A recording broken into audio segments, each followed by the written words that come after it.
Hello, everybody. Good morning. I think we can start now. I hope you can hear me well. I think everything is fine. My name is Natasha Čirović, and I will moderate today's conference. This is the final conference of the Adrion project, establishment of the open innovation system of the Adriatic-Ionian region, in short OIS-AIR, dedicated to the technology transfer actions supporting macro-regional S3 challenges in the Adriatic-Ionian region. Today's conference will not only present the main project results and achievements, underlining transnational cooperation opportunities, technology transfer activities, and the first macro-regional S3 strategy, but also it is an opportunity for new potential partners to find out more about our OIS-AIR network and the positive impacts in boosting collaboration among innovation players in the Adriatic-Ionian region. So it is intended to share ideas and initiate new collaborations. And also I want to invite you to ask questions and provide your comments. You can type in your questions and comments in the Q&A section in the application, and then I will read them to the panelists after each session. Now I invite Ms. Jelena Petrović, Head of Business Development from Science Technology Park Belgrade, as our host of the conference, at least virtual host, unfortunately, to give us a welcome note. Jelena, please. Thank you, Natasha. I hope that you can hear me all well. This is usually now the first question when we start. Dear partners, dear speakers, dear guests, I would like to wish you a welcome on behalf of the Science Technology Park Belgrade at the final OIS-AIR conference. Unfortunately, we are not able to host you here in Belgrade. As Natasha said, we would very much love that. However, we are happy to be able to organize this conference online and celebrate the achievements and also the lessons learned during the implementation of the project. 1 month ago, Science Technology Park Belgrade celebrated its 5th anniversary. These last 5 years were amazing from many perspectives. We supported more than 100 companies, several thousand young people participated in our events. We developed several startup programs and established significant international partnerships. Additionally, we started with a new project supported by the Swiss government, through which we will support 100 startups in the next 4 years in Serbia with funding, mentorship, and education, and also work with other 2 technology parks in Serbia in building their capacities. OIS-AIR project was a great opportunity for us to gain experience in implementing EU-funded projects, but also to broaden international partnerships and provide more opportunities for our companies and researchers. So I would like to thank Area Science Park for recognizing us as the partner at the beginning of this project and involving us as a partner, and also to all other partners for such a great collaboration during the project implementation. I would like to highlight that we managed to achieve important results during the project implementation, but what I believe is the most important thing, and now more than ever due to this COVID-19 pandemic, is that we paved the way for increased collaboration in the Adriatic region between companies, researchers, and of course our organizations. At the same time, I'm sure we learned a lot during this project, how to be better, how to create things that our customers, companies need the most, and of course to create an environment and foundation that can boost innovation and further joint projects and collaboration beyond borders of our countries. I would like to wish great presentations today and this discussion and exchange, and of course a successful final conference. At the end, I would just like to say stay healthy and hope we will meet again soon. Thank you. Thank you, Jelena, very much. Now I invite Ms. Adela Franja, Project Officer from the Joint Secretariat from the Interreg Adrion program, to tell us something about the future perspectives of the Adrion program. Hi to everybody. I hope you hear me well. I am glad to be here with you in this last mile of the project. I have followed your project activities, and so I am well aware of the activities that you have performed and the path that you have undertaken. Let me congratulate with you all, the lead partner that managed the whole process, but all the partners for their contribution. For us, OIS-AIR is a very important project since it tackles what are the challenges affecting the innovation ecosystem of the area. So we count on your results and your achievements, and the network that previously was mentioned is one of this that will ensure its existence even after the project implementation, as well as the attempt that you already did on the definition of the smart specialization strategies at macro-regional level is something that on which we would like to continue working in order to make it possible, its implementation and its monitoring in the future. Let me now share my screen and start with my presentation.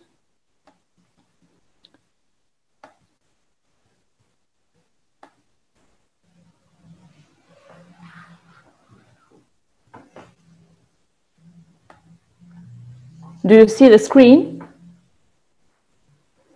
Yes, we do. Yes. Okay, so my presentation will be focused obviously on the new program, but it is not possible to start. Sorry. So it's gone. Okay. It's not possible to start with the new programming period without looking at what we have on the ground actually and what we have already funded. So let me give you in a glance some key numbers, some key features. Some of these features you already know, but it's important to highlight. So you already know that the program Adrion involves 8 countries, is one of the unique programs in the ATC environment, which involves 4 EU members and 4 non-EU members. So having a balanced partnerships between EU and non-EU members.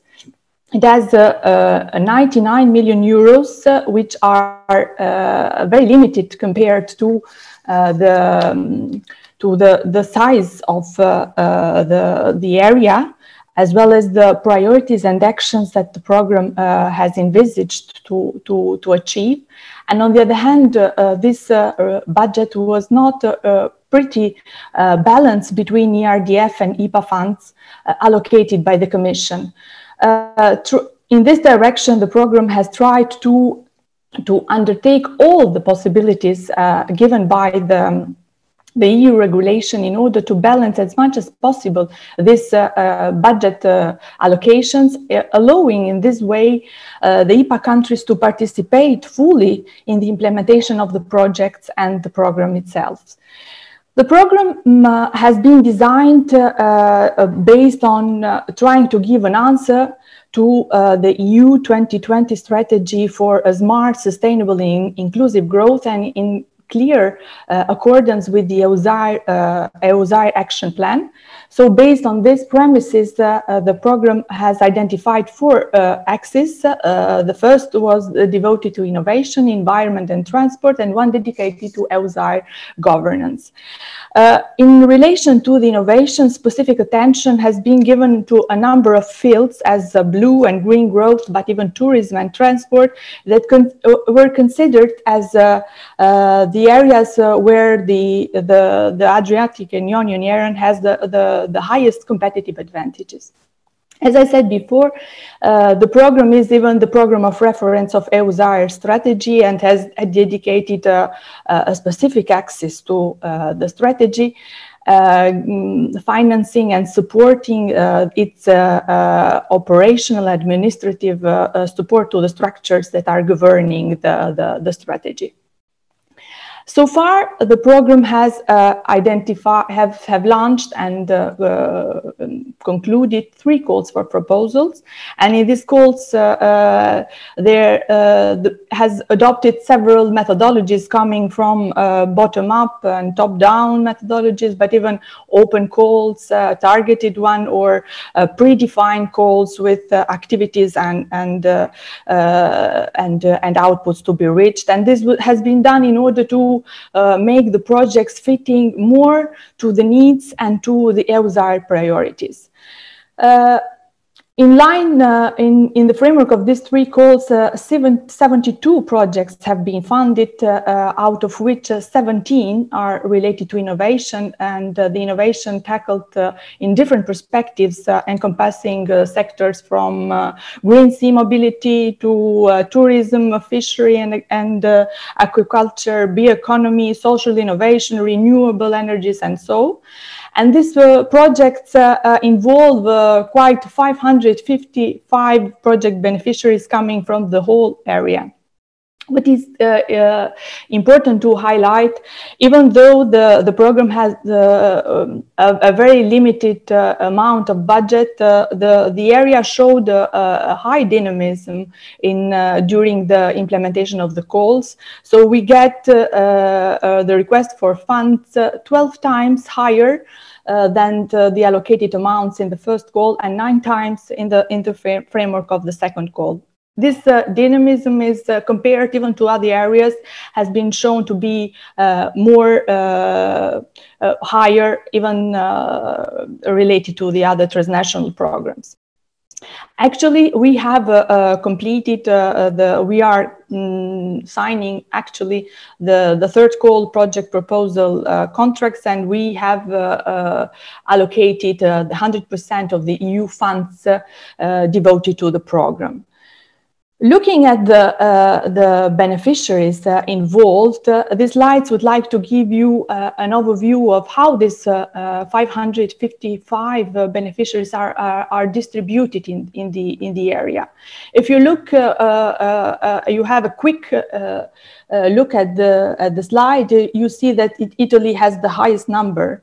But if we can compare the number of the beneficiaries involved in the 62 projects, and compare it with the size of the countries and the number of the inhabitants, we can say for sure that Slovenia, followed by Montenegro and Croatia, have the highest number of the beneficiaries compared to their size of the country. What it is important that mainly the beneficiaries involved in the projects are public authorities, are public institutions at regional and national level and local level, and less private partners, even though the priority axis related to innovation is the priority axis which involves the highest number of the private partners. Another important aspect is the fact that 28% of the total number of the beneficiaries are coming from IPA countries. This is quite a very important element to be highlighted, considering that the amount that the proportion among ERDF and IPA funds were 80% towards 82% related to ERDF. So this the increase of the number of the beneficiaries coming from IPA countries are due to several measures that the program already undertook in order to increase their participation in the projects. But what the program is? The program is has been always considered a policy driver and a governance innovator, trying to foster the integration between ERDF and IPA countries. Its support it has been indirect to the enlargement process, but in quite all our projects, and especially you already mentioned at the beginning, all the projects have undertaken activities of capacity buildings, of transfer of expertise, but even technology transfer, and OIS-AIR is one of the contributors in this sense. On the other hand, the program supports OIS-AIR strategy, and as I said before, in order to make possible that the projects funded were more in line with the macro-regional goals, the program foresees several types of several methodologies, and one were related to the awarding score to the project funded in order to be them to analyze and to award the projects that were contributing the most to the strategy. And then the second and third goal completely designed in line with the priorities of the strategy, paying in this way the way to the new programming period. On the other hand, the program has tried to be a forerunner.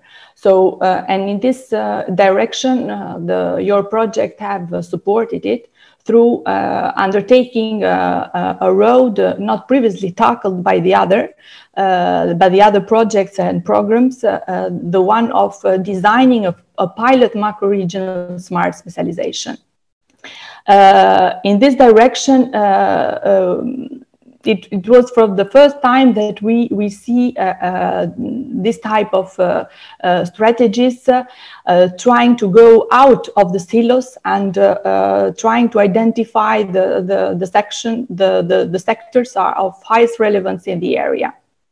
In this line, the program has already funded a new project on blue growth, on which we count a lot, and on which Commission through DG Mare has expressed his willingness to follow, since it is considered as a novelty not only for the program but even at EU level. So we count on that.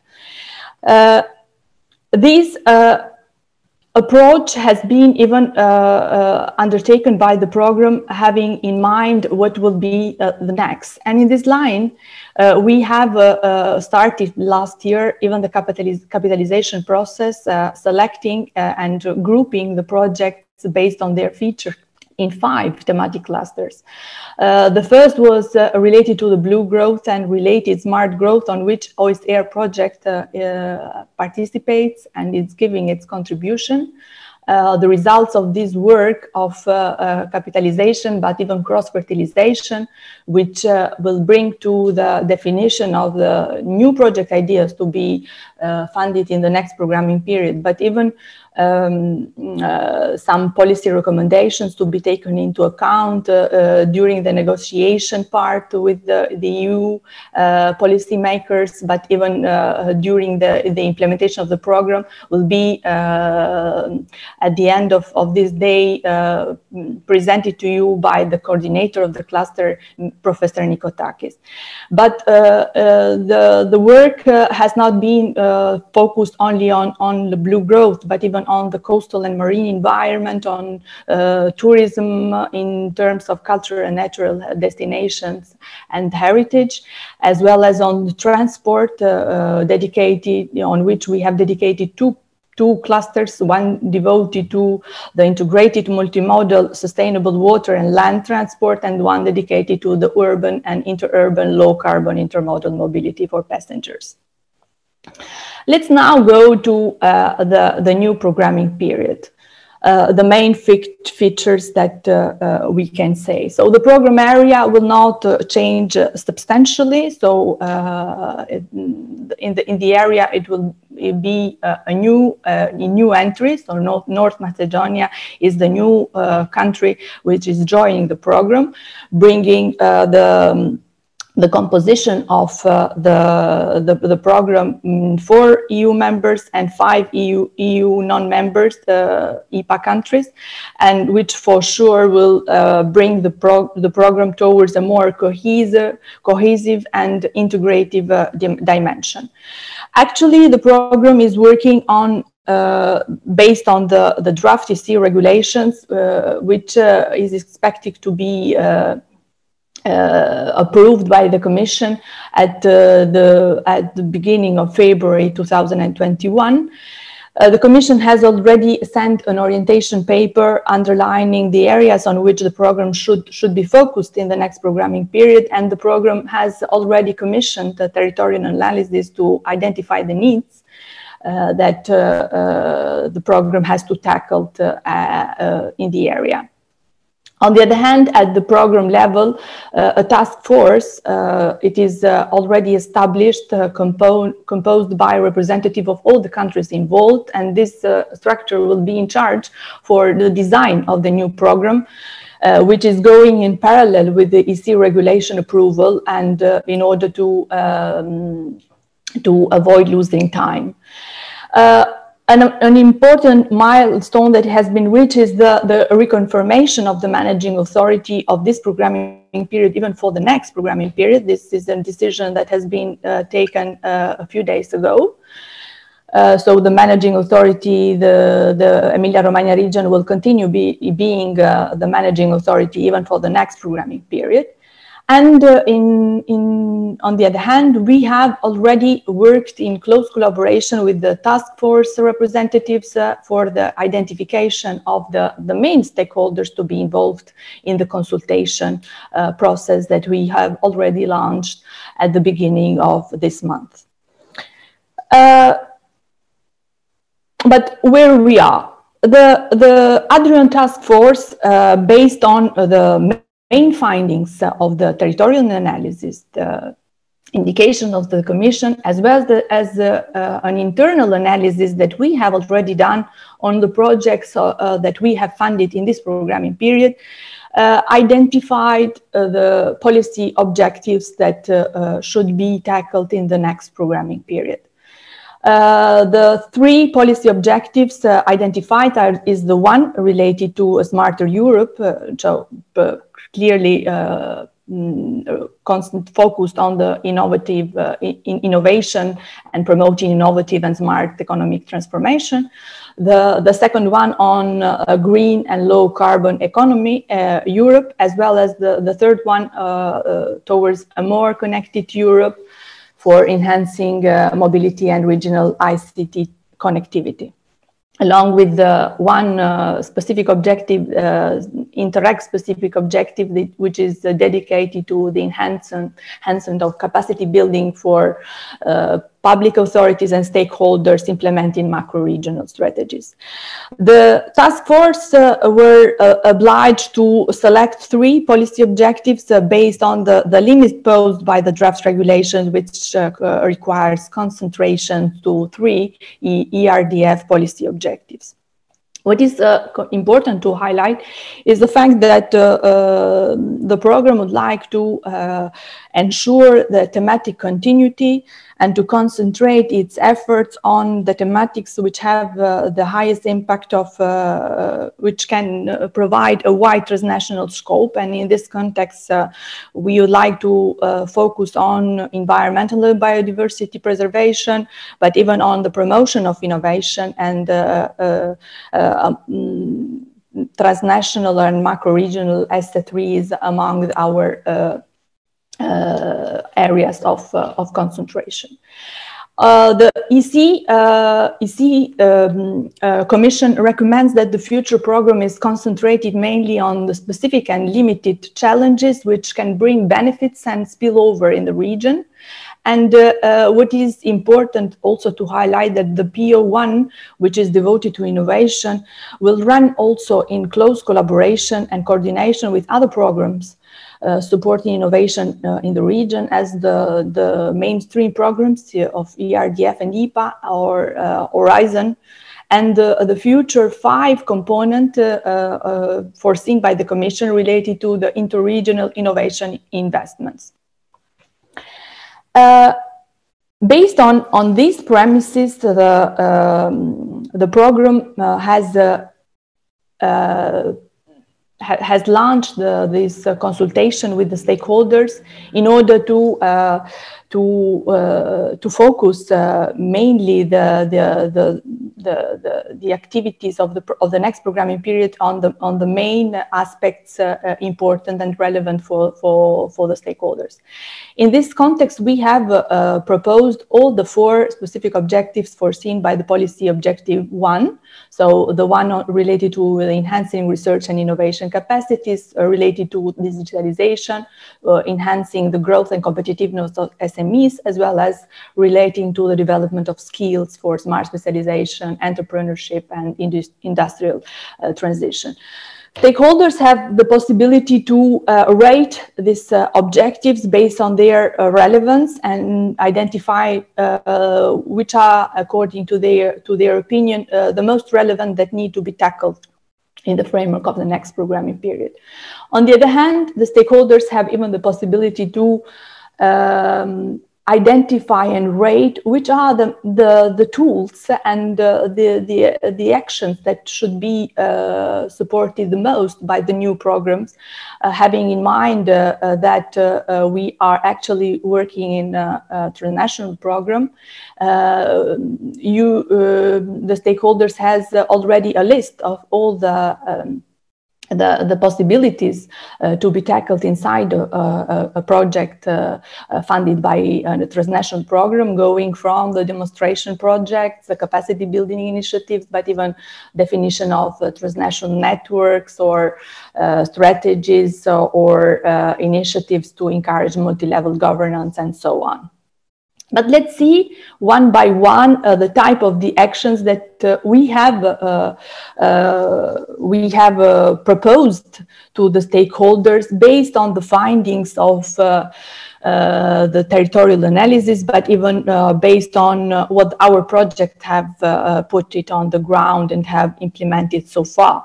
So the first specific objective related to research and innovation, to enhancement of research and innovation capacities, has been proposed taking into account that the Commission stressed the importance to enhance links and synergies between research and research centers, higher education, public administration, private bodies, as well as to continue supporting technologies transfer and capacity building in the area.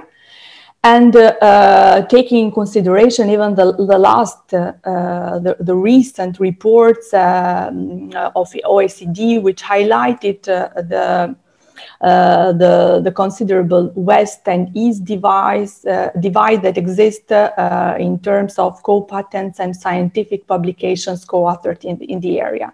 So based on this elements, we have proposed this specific objective and proposed a certain number of actions going from the uptake of advanced technologies for testing, scaling up, and comparison of innovation, looking at all the fields of interest of the area, and including social innovation, health and care, sustainable tourism, cultural and creative industries, and so on.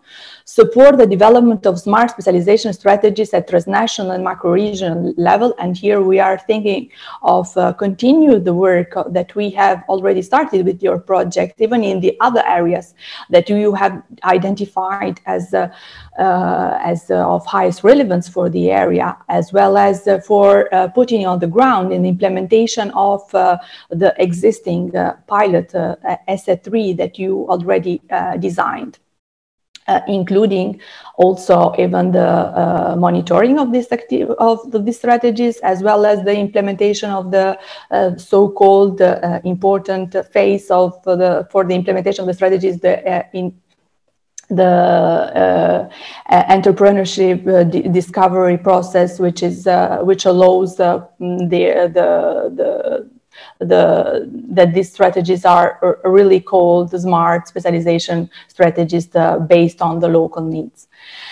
Some other actions foreseen are those related to the development of design products based on the key enabling technologies in order to address issues as society challenges like health, energy, and climate change, or actions for the multi-level governance and cross-sectoral cooperation, as well as for the enhancement of networks along the value chain involving all the quadruple helix actors.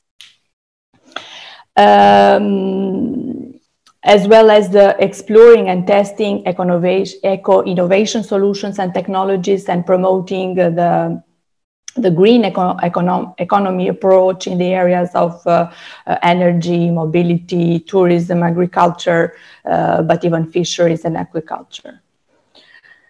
The second specific objective that we have proposed is the one related to digitalization, and digitalization related to citizens, companies, and governments. Actually, it is clear for everybody the benefits that digitalization brings, especially in this period that we are facing. Digitalization affects all types of life, both private and working life, but even public and private sector. And digitalization, to our opinion, makes possible and make more attractive, efficient, functional, but even inclusive the area. So we would like to encourage and stimulate the creation of new models which are based more on the characteristics of the area. And this current period has highlighted the need to be concentrated more on new models of accessing data and information in order to continue working to continue working and ensuring the working activities, but even to make possible and available services and accessing relevant data. So in this line, we have indicated several actions related to the promotion of digital solutions, going from addressing sustainable development to climate change resilience to weather forecast and so on, but even urban mobility, city safety, and so on. Support the development of e-services that go from the e-governance to e-learning, but even e-marketing of the regional products. Support the SMEs digital transformation, trying to stimulate even the demand for digital products and services at private and public level. Support data interoperability and use of big data applied to all the thematics of relevance of the area. Promote also the coordination of the digitalization policies with other policy domains, trying even to address the digital related risks, and we are referring here to cyber security and data protection. The third specific objective that has been proposed is the one related to the enhancement of the competitiveness of the SMEs and job creation in SMEs, which is proposed having in mind that SMEs play a very relevant role in the area, and they count for from 17 to 80% of the employment share in the area. Therefore, it is of extreme importance to concentrate and support their growing up and modernization, trying even to accompany them in the difficult phase of transition towards Industry 4.0. Clusters are, in this regard, play a central role, as they are not only the catalyzers of the change, but even bring leverage effects and support reducing the gap in knowledge, but try in the same way to answer better to the territorial needs. And to our opinion, clusters support even the European Green Deal goals. stated by the Commission. So in this context, what the program would like to follow is to support clustering based on the so-called cluster stars, which have been identified by the Commission in a certain number of areas as advanced packaging, but even biopharmaceuticals, but even creative and digital industries, and so on. And in these areas that you will find for sure highlighted in the consultation survey, the Commission thinks that it is possible, it's reached a critical mass which allows to produce the positive spillovers and to catch up, to capture the dynamic performance. So that's why we would like to stimulate the cooperation in these areas, even though we are well aware that there is a fragmented and different layers of specificities in the different sectors across the region. So having in mind these premises, we have supported measures for boosting and supporting the creation and development of transnational and macro-regional clusters in these emerging sectors, promote actions for the SMEs development and modernization, supporting in this way startups, spin-offs, but even support in terms of intellectual property rights, legal ones and financial ones. Test innovative solutions applied to SMEs to enhance their competitiveness through the applications of advanced technologies. And we were thinking here of robotics or mechatronic digital technologies, but even testing solutions that are closer to the market through modules of proof of concept mechanisms and other types of or methodologies. Support the SMEs transitions towards the Industry 4.0, support the introductions of quality requirements as environmental and quality certifications, as well as the sustainability to incorporate the social responsibility in the SMEs. Promote the development of quadruple helix ties in the main fields of interest of the area, including marine technologies, but blue and biotechnologies and business adaptations to blue economy. The one which is, to our opinion, very relevant, it is related to the development of skill for smart specialization, industrial transition and entrepreneurship. As I said before, for us, smart specialization play a central role even in supporting innovation and helping the territories to discover new opportunities for a more sustainable and inclusive one. And these strategies cannot be handled if is not in place. There are not in place skills and capacity building, which ensure not only the development of these strategies, but their implementation and monitoring of them on the ground. In this context, we have proposed measures of capacity building for the design of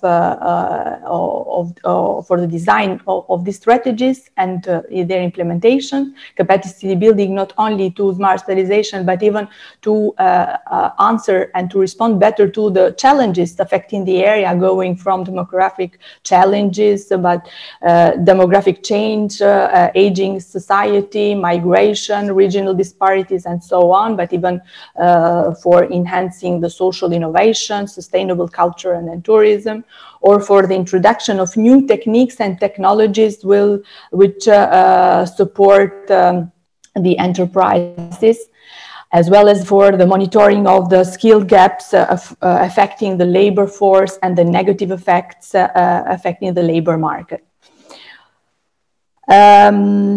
We already based on the decision of the Adrion task force have already performed 3 meetings on each of the policy objectives, and on which we have already presented the outcomes of the territorial analysis, presented the actions that I already did on PO1, and provided an overview even on the trends to support the transnational level. You have the opportunity to tailor the program to your needs, so please, there is still some time. The Adriatic, the public consultation will be closed on 29th of November. Please provide your insights because for us are very relevant. That's all for my side. Thank you. Thank you very much for this interesting information that we got from you. We don't have any questions at the moment, so since we're a little bit late in time, I would ask our, no problem. I will ask our host to give us the video that will give us some highlights about the project results. Thank you.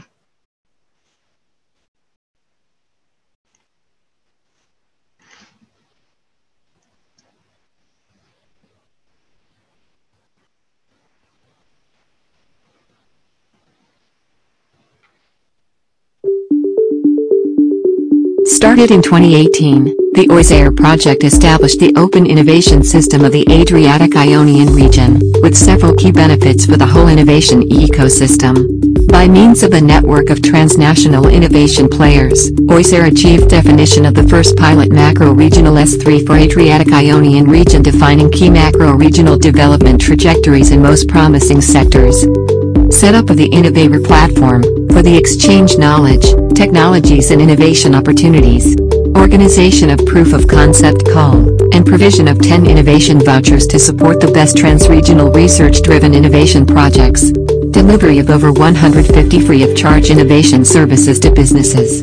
Under the POC call, 10 innovative projects developed jointly by research institutes and SMEs were selected to be funded with 18.500 euros vouchers.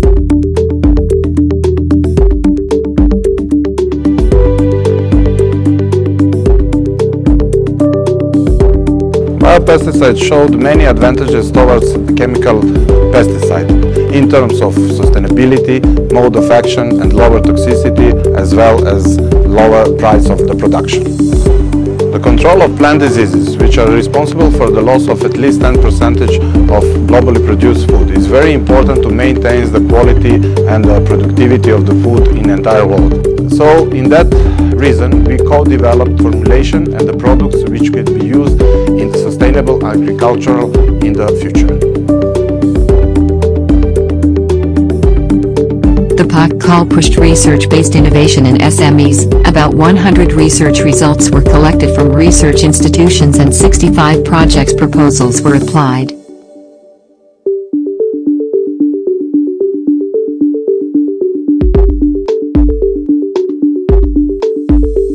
This project is a collaboration between company Flexido and Tekos. We developed the injection mold and robotic cell and our peripheral units to supply the inserted parts to the robot. These parts have to be inserted at the constant accuracy and angle, so there is no damage on the inserted parts, and we have no material flow on the molded parts, so we have a constant process and big energy efficiency because the robot is inserting the parts, but we still have to manage the preheating of the molded parts. Confirming the international scope of the initiative, 5 out of 10 awarded projects were submitted by transnational partners.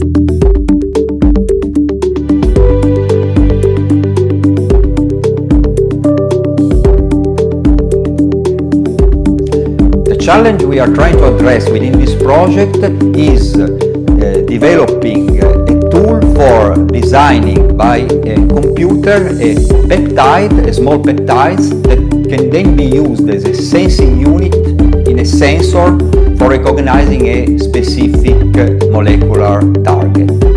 So this is where the collaboration with our industrial partner is essential. Indeed, in collaboration with them, we already developed a sensor based on our peptides, capable of recognizing drugs, which can then be used in a drug monitoring device. Currently, we are working in collaboration with them to the development of another peptide that can be used for detecting the presence of pollutants in olive oil. The OIS-AIR network has a flexible design and it's always open to the new innovation stakeholders of the innovation ecosystem in the Adriatic-Ionian region to join. Share the innovative technologies, explore the sea of smart ideas with the OIS-AIR network.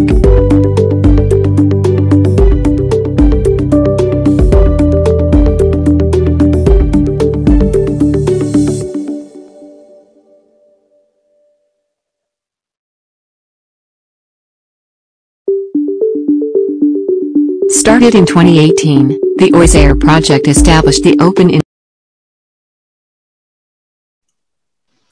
Thank you very much. Now I invite the representatives of our lead partner, Area Science Park from Trieste, Mr. Stephen Taylor, Director of Innovation and Complex Systems, and also afterwards Ms. Elena Banci, the project coordinator, to give us the overview of the project and future perspectives. Mr. Taylor, please take the floor. Thank you very much indeed, and good morning to everybody. It's a pleasure to be here with you. I know time is very short today, so I'll be very brief and succinct so I can leave some time for Elena to go through a little more detail of the project. But I just wanted to say a few words to recognize what an ambitious objective we gave ourselves in this project, to create a transnational open innovation system, not just using the buzzwords, but also to obtain concrete results. We broke this down into specific actions to improve skills, to stimulate collaboration between SMEs and the research centres, and to valorize those results. The three pillars that we set up: to pilot the macro-regional smart specialization strategy, to create concrete steps to facilitate technology transfer and business innovation support, which Elena will describe in more detail, and then to create a real and growing hub and spoke network, which would live beyond the life of the project itself, could only have been achieved with a very strong partnership. So I'd like to say a personal thank you to all of the partners of the OIS-AIR partnership. Without such a strong partnership, it wouldn't have been possible to achieve all of these results. The macro-regional smart specialization strategy has proved to be a successful initiative. I'm sure it can be improved in time, but it's already a solid base. We've been invited to present it to the governing board of OIS-AIR in February of this year and in other Adrion events. The proof of concept call received a huge amount of interest and many candidate projects, and as you've seen already, some great winning projects. We've created a strong network. The 7 partners who joined the project created that network, but it's already doubled in size with 7 new partners joining the network already. And we hope that will continue to grow and be a strong asset going forward into the future.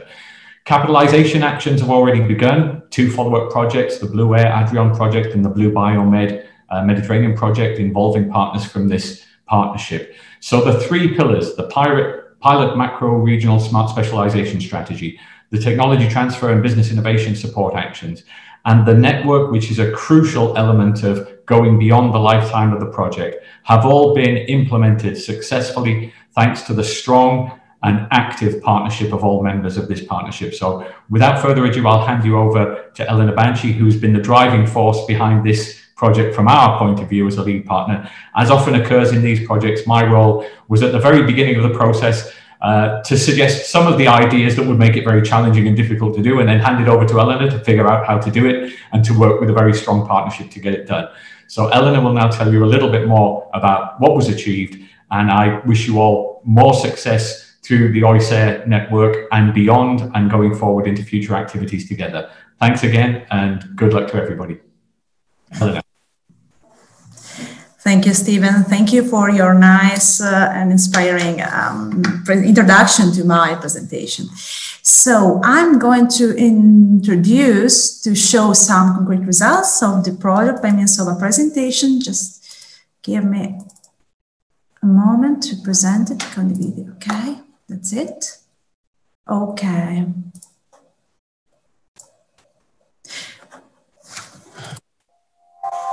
Can Can you see that? Please confirm. Yes. Yes. Right. Yes. Okay. So I would like also to present the background, the project background, that the economic and research context in which we were asked to work and to offer a contribution to in 2018. So this was the economic and research background of the area. We were suffering from low investment in R&D activities, of course, poor IP protection, that was also shown also afterwards, weak technology transfer activities, strong influence of traditional business, that was confirmed by also that macro-regional strategies that will be presented afterwards, limited cooperation of scientific and innovation players in the area, low entrepreneurial skills and knowledge about the innovation and research and development mechanism, wide regional disparities, and limited sectoral and cross-sectoral specialization. So this was the context. Against this background, we tried to contribute by establishing the open innovation system of the area that could be competitive and attractive at regional and macro-regional level. This was our main objective. And specifically, we wanted to improve skills and competencies of the R&D center by assisting the creation of innovation networks beyond borders, then to stimulate companies' access to research infrastructure and increase business investment in R&I, and to valorize research results and establish durable links between innovation players of the area. So the main pillars, all the project activities can be summed up around these three pillars. First of all, we have developed this macro-regional S3 strategy that was a pilot and that will be described better that Domagoj Šarić in his intervention. Then we made some activities related to the technology transfer and business innovation support. And the last activities were referred to the setup of the innovation network and also to the development of this InnoWare platform, whose motto is exploit and CEO smart ideas. So who we are? We are 7 partners placed, let's say, all over the area. From Italy, we have Science Park, University of Basilicata, Technology Park of Ljubljana for Slovenia, the Chamber of Economy for Croatia, the of Science and Technology Park of Belgrade, who's hosting today us, then the Ministry of Finance and Economy for Albania, and CERT, the Center Research based in Thessaloniki in Greece. These are the key figures that sum up the project at a glance. So 6 countries and 7 innovation centers trained and established, more than 150 free of charge innovation audits delivered, many events and workshops, technical workshop organized in all the areas, 10 innovation vouchers delivered in 3 different sectors, 100 research results collected, and more than 60 project proposals applications collected. So let's talk about the pilot macro-regional S3.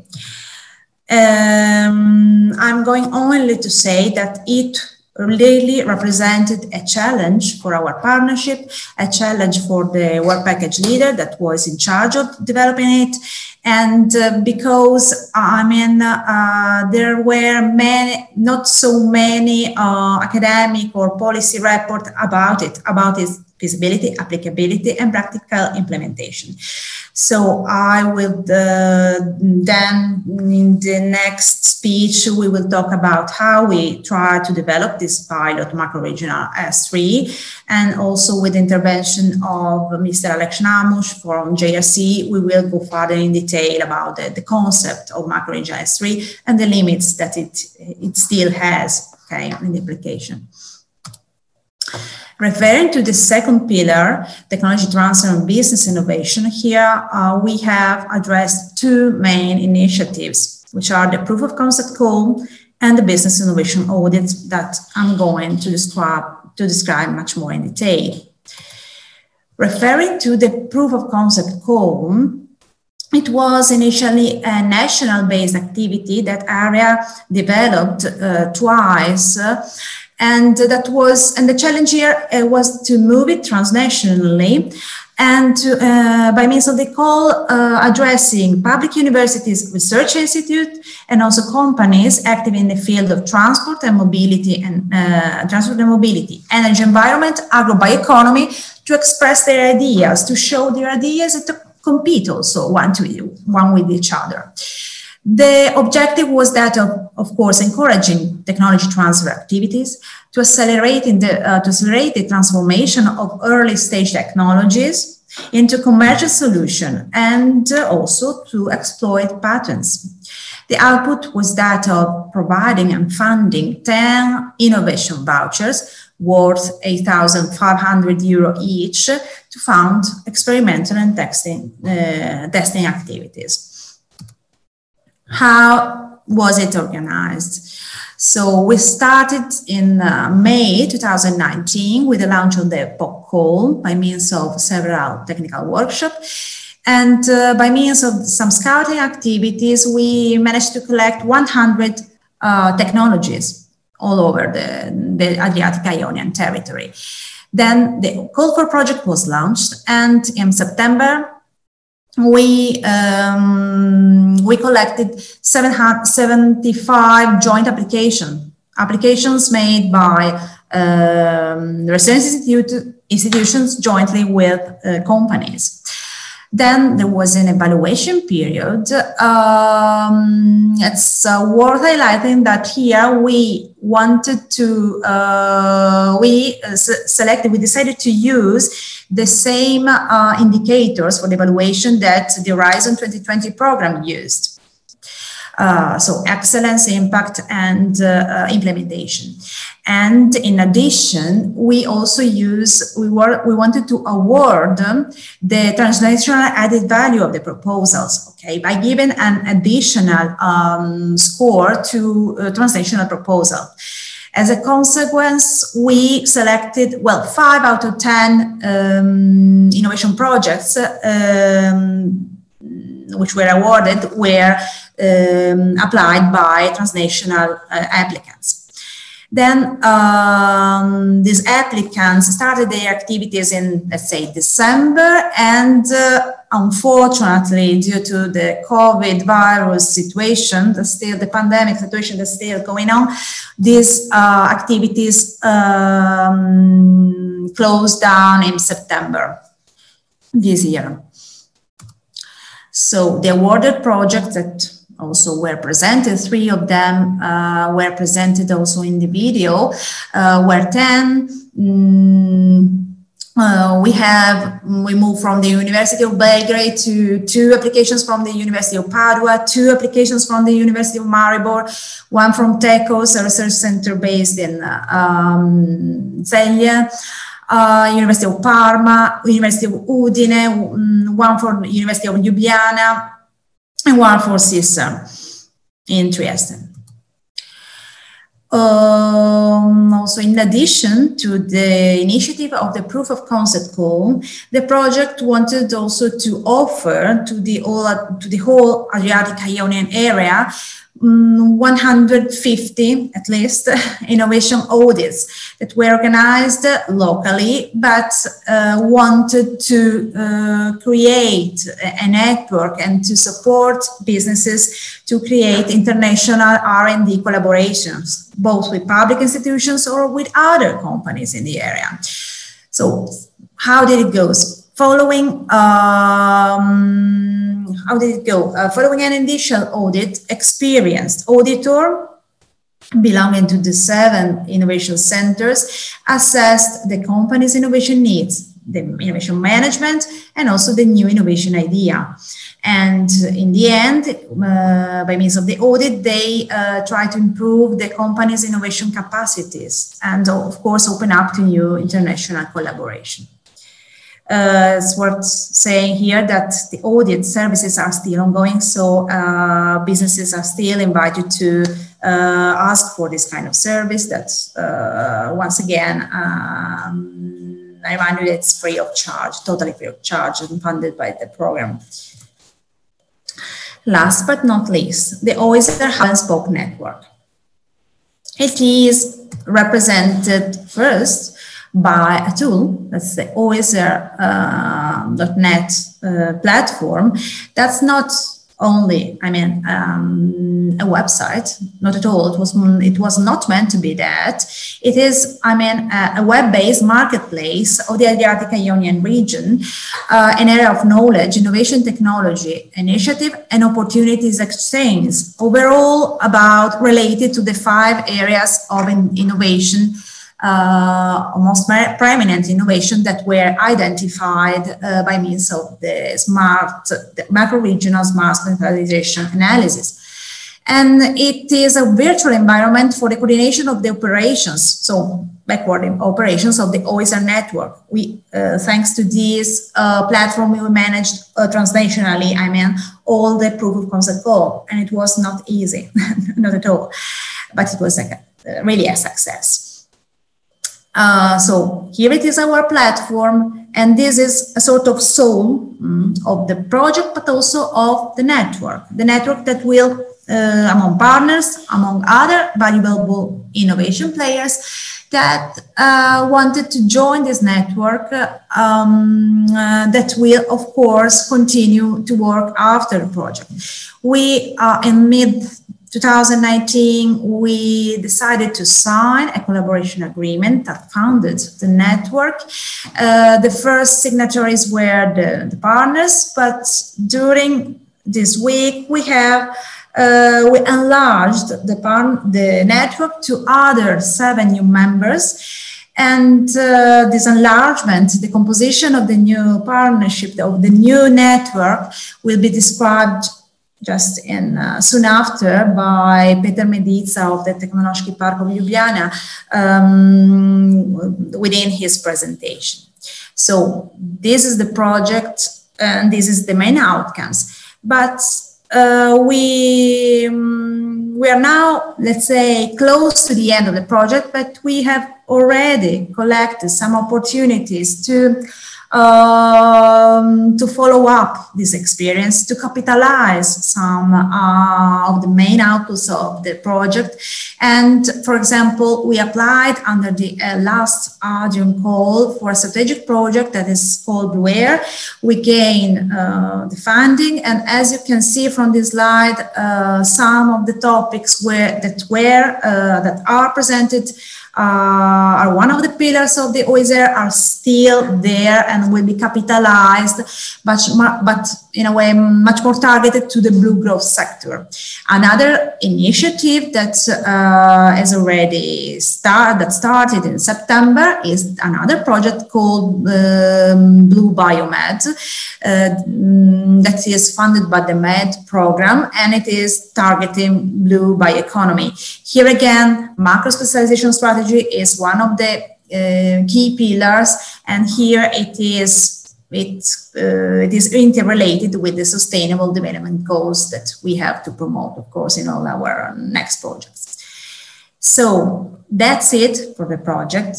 We have developed many things around these 3 pillars, and by means of the network, of course, we would like to continue work together and to continue to exploit the opportunities that are in the area, and we have just to go and try to open up new opportunities. And that's it. Thank you. Thank you very much, Elena, for this very nice presentation of the results. It is different when we hear it in this way, to see what we achieved in the past period. While we do it in such a long period of time of 3 years, then it's a little bit hard to follow up with actual results. Thank you very much.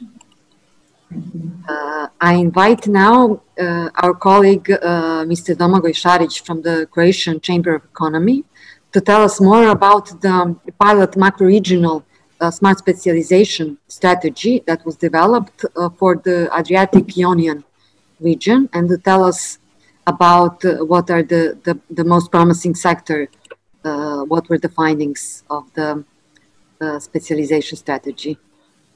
Thank you, Natasha, and hello, hi to everybody. It is, I'm glad to be here, of course, and also I'm glad and happy to hear that our project and all our efforts of all of our partners are being attracted by many initiatives and the future developments of the macro region. Let me share the screen.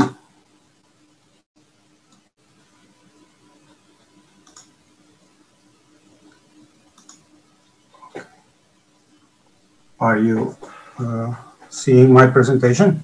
Yes, yes, it's fine. Is it moving? It's moving. Yeah. Okay, great.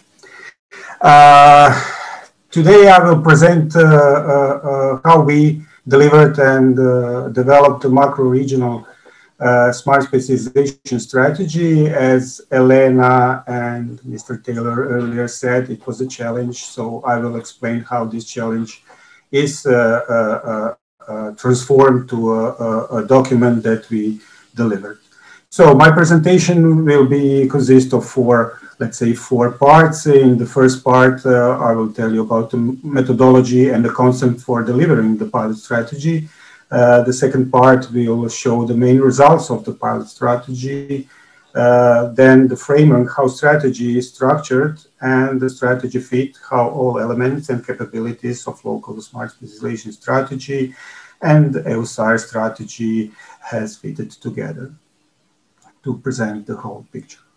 Okay, as we mentioned earlier, our macro-regional strategy has a great diversity. So some of our regions are part of even 3 macro-regional strategies or macro regions. Some of our partners are in non-EU countries.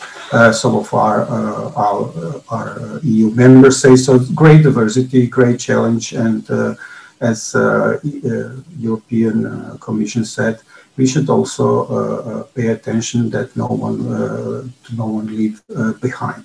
So it is 70 million people, and the region plays a key role in strengthening geographical continuity, but it's very challenging. So at the beginning, almost 2 years ago, we set up these 2 questions, what to do and how to do it. So we tried to figure it out, how to put the smart macro-regional smart specialization strategy into the form that never exists, or very small or little information was available, but also with the effort of all our partners, we gain some insights in some documents and some informations, and also some of our ideas based on our experience. So when we say what, so we will combined the top-down and the bottom-up approach for these purposes.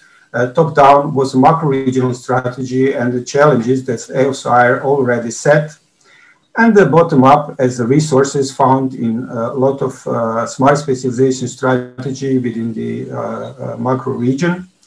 And by using open innovation platform and the concept for research and innovation, and also keep eye on the EU budget for next financial period. So where innovation and research and development will be one of the most areas with a big gain in funding. So, and also we heard from GIS today, from Ms. Adela Franja, how it will be structured in the next period. So this is a picture of our concept. So simple, very simplified. We took and collected 33 smart specialization strategy, national or regional, and then we using data from GRC platform, we analyzed almost or more than 200 thematic priority areas from those 33 smart specialization strategies. Okay, so how to go further, we decided to classify all these thematic priority areas into 20, we call it macro-regional thematic priority areas, which are very broad and that could accept many variations of thematic priority areas within each region, because each region has its own smart specialization strategy. Also, we, from the top-down approach, we correlate all these thematic priority areas from the smart specialization strategy with the 4 pillars. And then, according to the analyzing and analytics, we identify 5 macro-regional thematic priority areas, which are the most promising, because the very frequent and the common resources are identified within these 5 areas. So further, we use a lot of information available. So we didn't make a really entrepreneurial discovery process, but we use what we had by aligning all this data. We come up with 5 macro-regional strategy thematic priority areas with the subtopics where R&D could take place. So when we are mapping the ecosystem, also we use the R&D networks from EFP7 and Horizon 2020. So just to picture it and to show how we take a lot of information from what was available. Also, to be considered in design of the future macro-regional strategy, smart strategy, what we did is, let's say, only half according to the established methodology, consisting of 4 main pillars. So we did place-based assets and resources, also broad view of the innovation, social and technical aspects. What we didn't do regarding the time and the resources and all the normal things to be considered, we didn't make an entrepreneurial discovery process, nor we have a chance to monitoring and evaluation, revision and fine-tuning. Also to mention, we are now in a time where a lot of smart specialization strategy will be revised or maybe redrawn. Some of them will be bring as the new documents in the EPA countries, what is also very important to say for our macro region. So, as a result, first we shaped the purpose and the vision of the macro-regional smart specialization strategy, because that was never exist before. So, what could we say for that? For the purpose, as a reason for existence, is to strengthen the regional innovation system and spark smart growth through cross-regional collaboration, thereby responding to the priorities, challenges and opportunities of the Adriatic and Ionian region. With the vision as a shared picture of mission success, we see that the built and competitive transnational value chains in Adriatic and Ionian region by developing complementarity resources and infrastructure and fostering the innovation of S3 of common interest. So you can see that collaboration and regional innovation is a purpose, and the outcome should be transnational value chains in the S3 areas of common interest. So, also, if you remember on the what question, we correlate and try to find interrelationships between the various S3 thematic priority areas and the 4 OIS-AIR pillars, and going further into within the pillars. So as you see, and of course I should tell that some of pilot represents the partner countries, because the partner countries and the partner regions where we correlate and see what is the best option for going forward for the POC and other networking activities we have in the project. So we come up on the macro-regional thematic priority areas, 5 of them. So here you can see the pictures of the maps, how many regions from our macro region is involved in each of the thematic priority areas.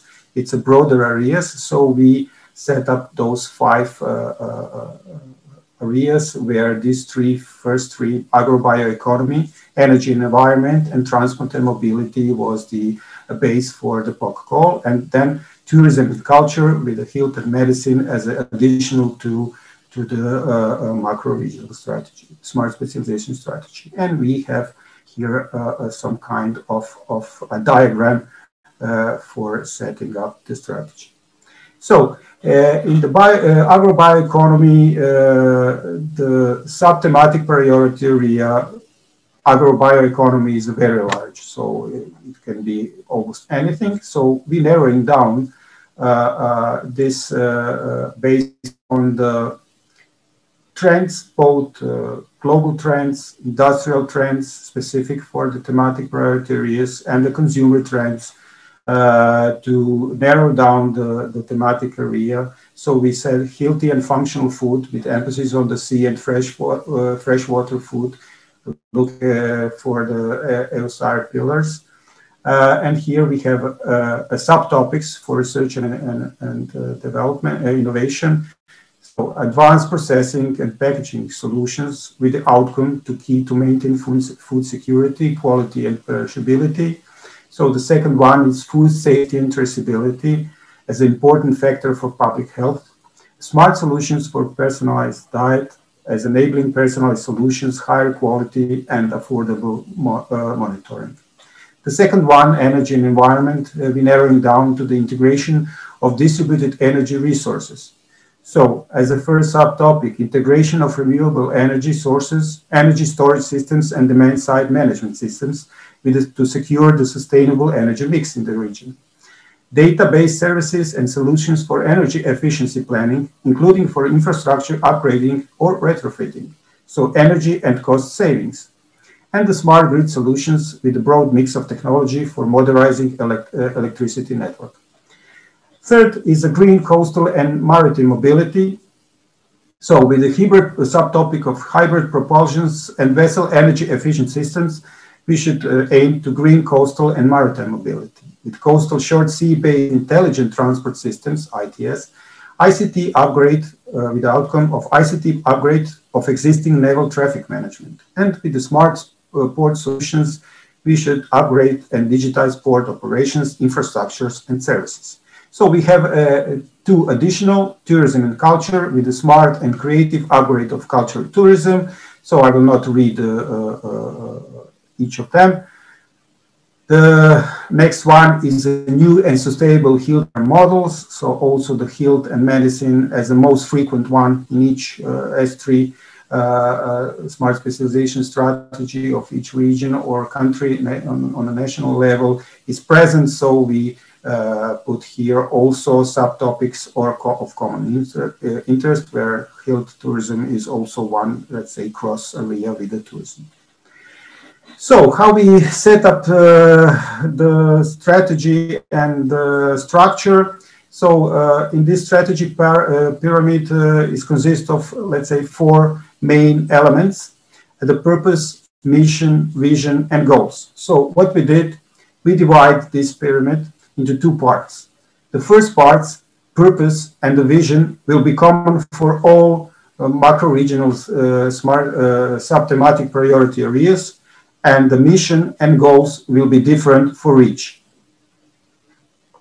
As we can see, so the purpose and vision will be common.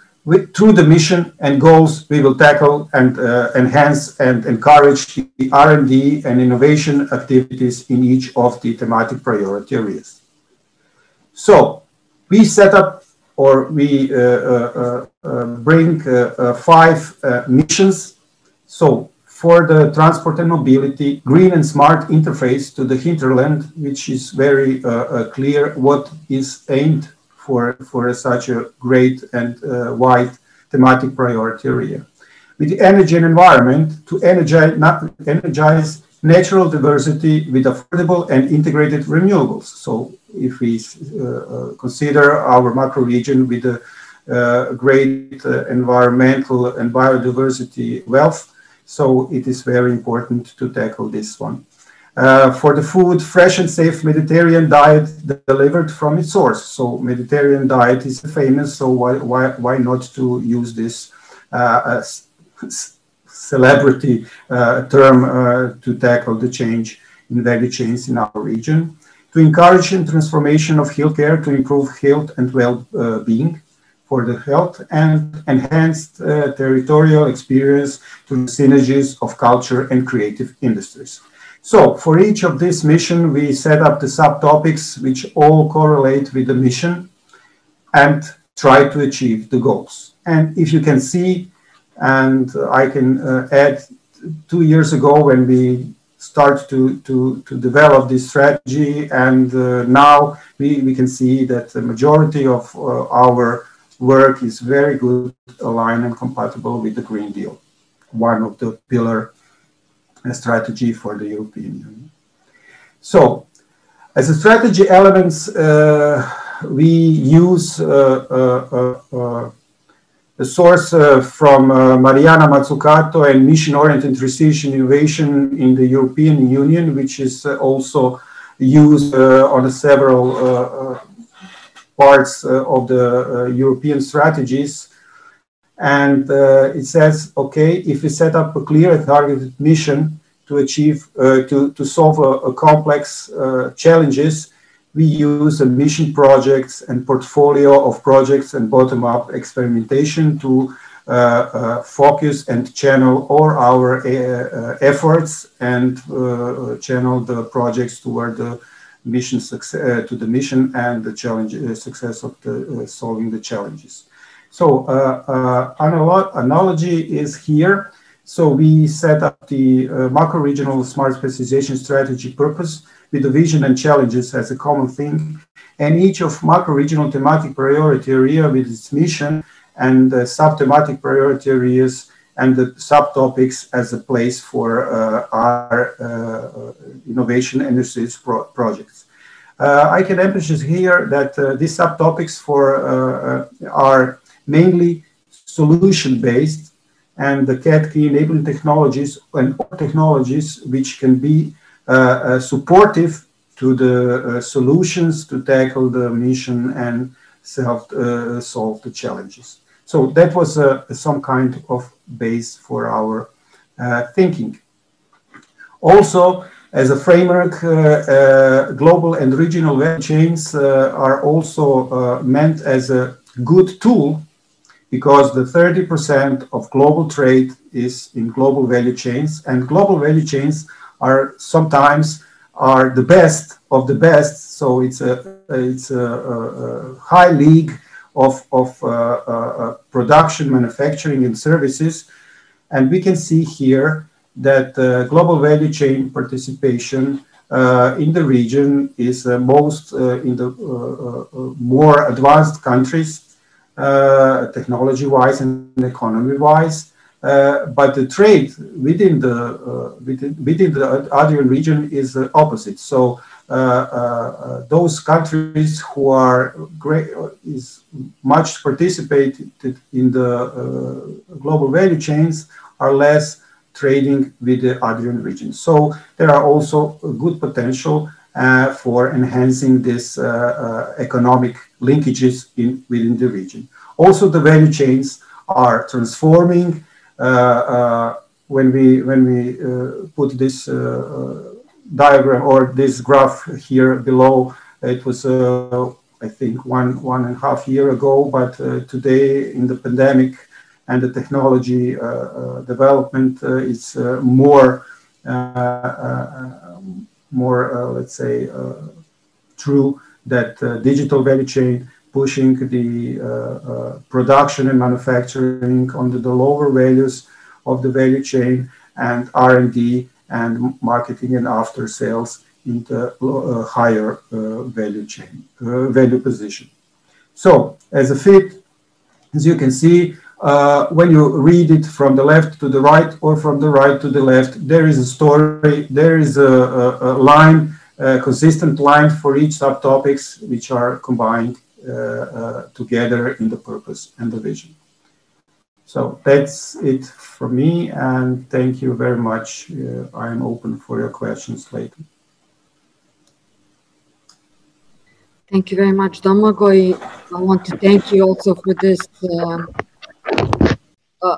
great amount of work that you had on developing the macro-regional strategy.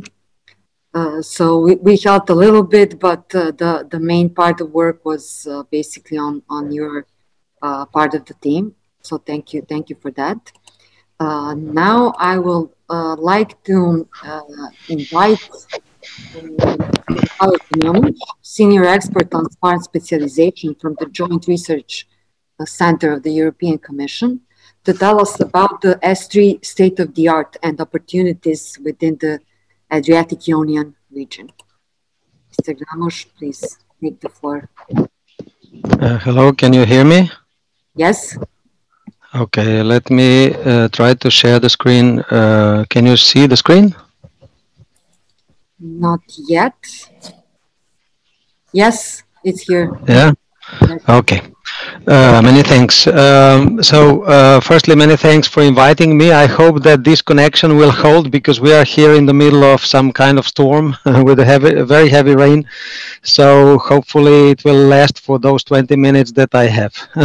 So I ask you to put the full screen on, maybe. Yeah. Let me see. Right. F8. Yes, that's is that okay? Yeah. Yes. No. That's okay. It's okay. Okay. So I will tell you a few words about the smart specialization state of the art and opportunities within the Adriatic-Ionian region. Actually, we did a study that was building up on certain information that has been anyway provided by Domagoj and colleagues in the OIS-AIR project. However, our study was more like devoted to or aiming at identifying where the countries and regions of the Adriatic-Ionian region have competitive advantages vis-a-vis the rest of the EU member states and surrounding countries, to assure its stronger engagement in the broader European context in the global value chains. So based on that, we wanted to make some recommendations for more visible role of the Adriatic-Ionian region and enhanced research and innovation cooperation. So just a very few words on the concept of smart specialization that most of you know. It's actually built on the kind of crossroads of the in between economic potential, innovative potential, scientific potential, and also of societal challenges. And actually, it's trying to build also on the crossroads of various other strategies, like industrial strategies, other principles in the EU, like inclusive growth of European value chains, of course, also, and the globalization and multi-annual financial framework for financing from the EU. So the policy premise, as I said, it was that smart specialization can serve as a tool to enhance research and innovation cooperation in the Southeastern Europe. So of course, building on existing studies at the time, which was OIS-AIR primarily, OIS-AIR mapping of economic research and innovation potentials in the Adriatic-Ionian region, that was aiming towards kind of eventually building kind of macro-regional smart specialization strategy.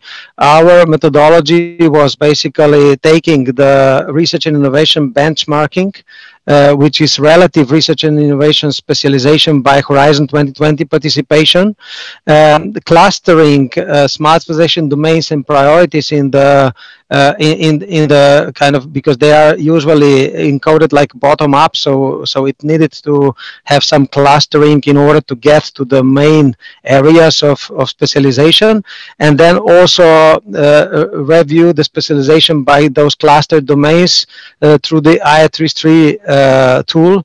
That is actually the same tool that also Domagoj and colleagues have been used, and it is available for everyone actually on our Smart Specialization platform website. So out of this, we try to do some recommendations for the enhanced USR and Southeastern European research and innovation cooperation. Here, this is the result of the relative research and innovation specialization by Horizon 2020 projects in the clustered smart specialization domains, which was kind of, pre-clustered in order to see, to have better comparison, so to say. You can see here that we have actually taken in consideration also North Macedonia, which was actually not considered by Domagoj and colleagues, because actually the North Macedonia, it has been agreed after their study that North Macedonia would kind of also join the macro-regional framework of Adriatic-Ionian. And then you see here with the three different lines, so the orange are associated countries, the blue are EU member states, and actually the darker orange is Adriatic-Ionian region as a whole. You can see that there are some areas where I'm not sure if you can see it well, but there are some circles there, and actually where those countries vary. So EU member states in the region or associate countries where they excel better than the average, they you can see the peaks that are going out of the circle, so to say. So this is a little bit just an explanation of this. This research and innovation viewer is available on our website. It's a very useful tool. So we also invite you at this stage to actually check it, because it provides you a lot of interesting comparisons and information. So it's based, it's actually doing benchmarking between regions and countries with the ERDF and Horizon 2020 coverage, and it shows some specialization indicators on key enabling technologies and also on the grand challenges, societal grand challenges, and it shows beneficiaries and projects information and much more. So just for information, because this tool has been renewed recently, and it's much better than the previous version, and it's a very useful tool. Let me see. So why doesn't it? Okay, so this is these 9 areas, so 8+1 are actually the clustered smart specialization domains, and it has been, of course, built by the main keywords. So there was a word analysis in all the strategies and then it was grouped into those kind of priority areas that has been used as a kind of for purposes of our study. You can see here that the image is from our IA33 tool, and we have used territorial level with 34 territorial units, which actually includes the whole Adriatic-Ionian macro region.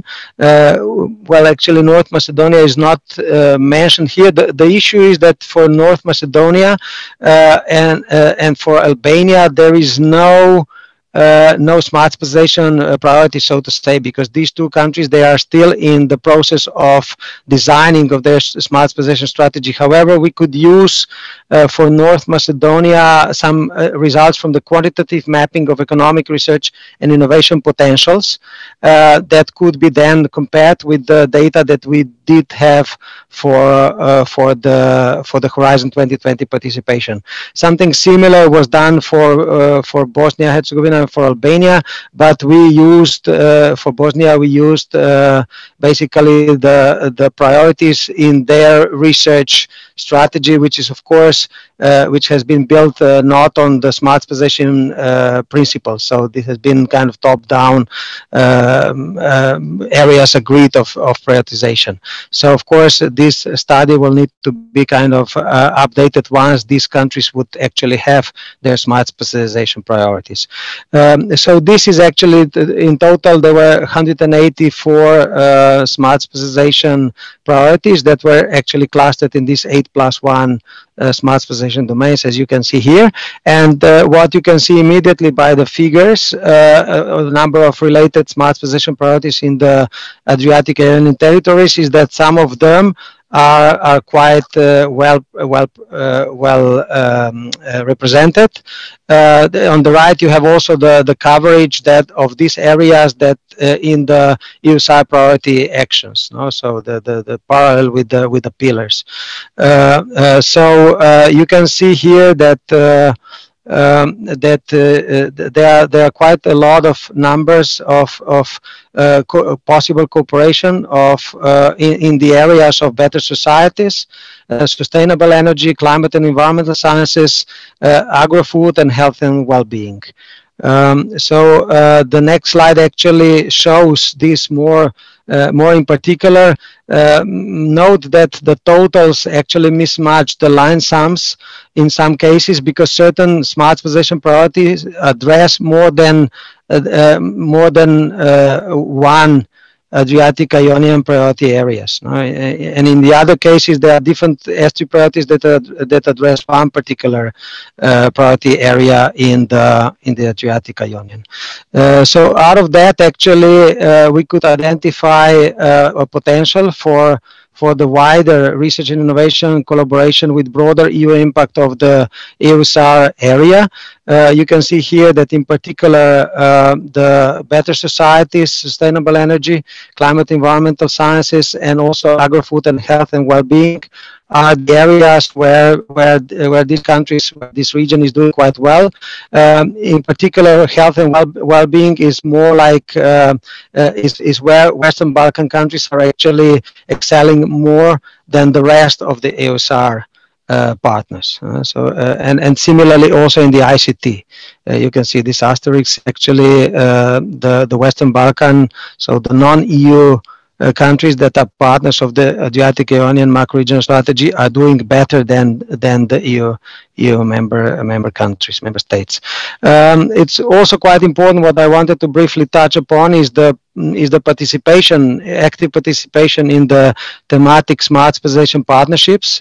And actually, what I want to also tell you further from now is also what are the possibilities for the active engagement of this area and of its member countries in the new interregional innovation investment cooperation. So in the new instruments that are actually getting in place with the starting of 2021.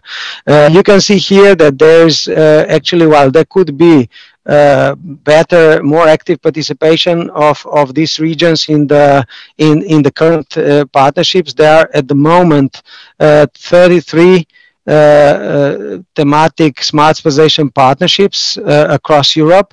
They are normally not oriented towards macro-regional participation. So there's only one that is on the cultural and creative industries that has partially this macro-regional aspect and is actually coordinated by the Greek region, together with some other partners. I think there's the Italian region, and there are some partners from Spain that are kind of co-coordinating it. It's very new one, so I assume that they will still add up some additional partners from this region. So this is actually the only one that has kind of macro-regional component. The rest is basically pan-European partnerships, are pan-European partnerships, and they're normally open to the rest to the other regions. Of course, they are managed by the coordinating regions, and the participation is of course depending, and the engagement of additional partners are of course depending on the main partners and of their interest, whether they found some gaps in their coverage where they would like to fill in with some additional partners. But it's always possible, and we, as a part of the Commission, we try to support this kind of additional engagement of additional partners, and we advise the coordinators to actually consider such requests. Now a few words on the Interregional Innovation Investment Instrument. There is actually, it was politically grounded in the declaration in the Council conclusions in May 2019 on a vision for 2030.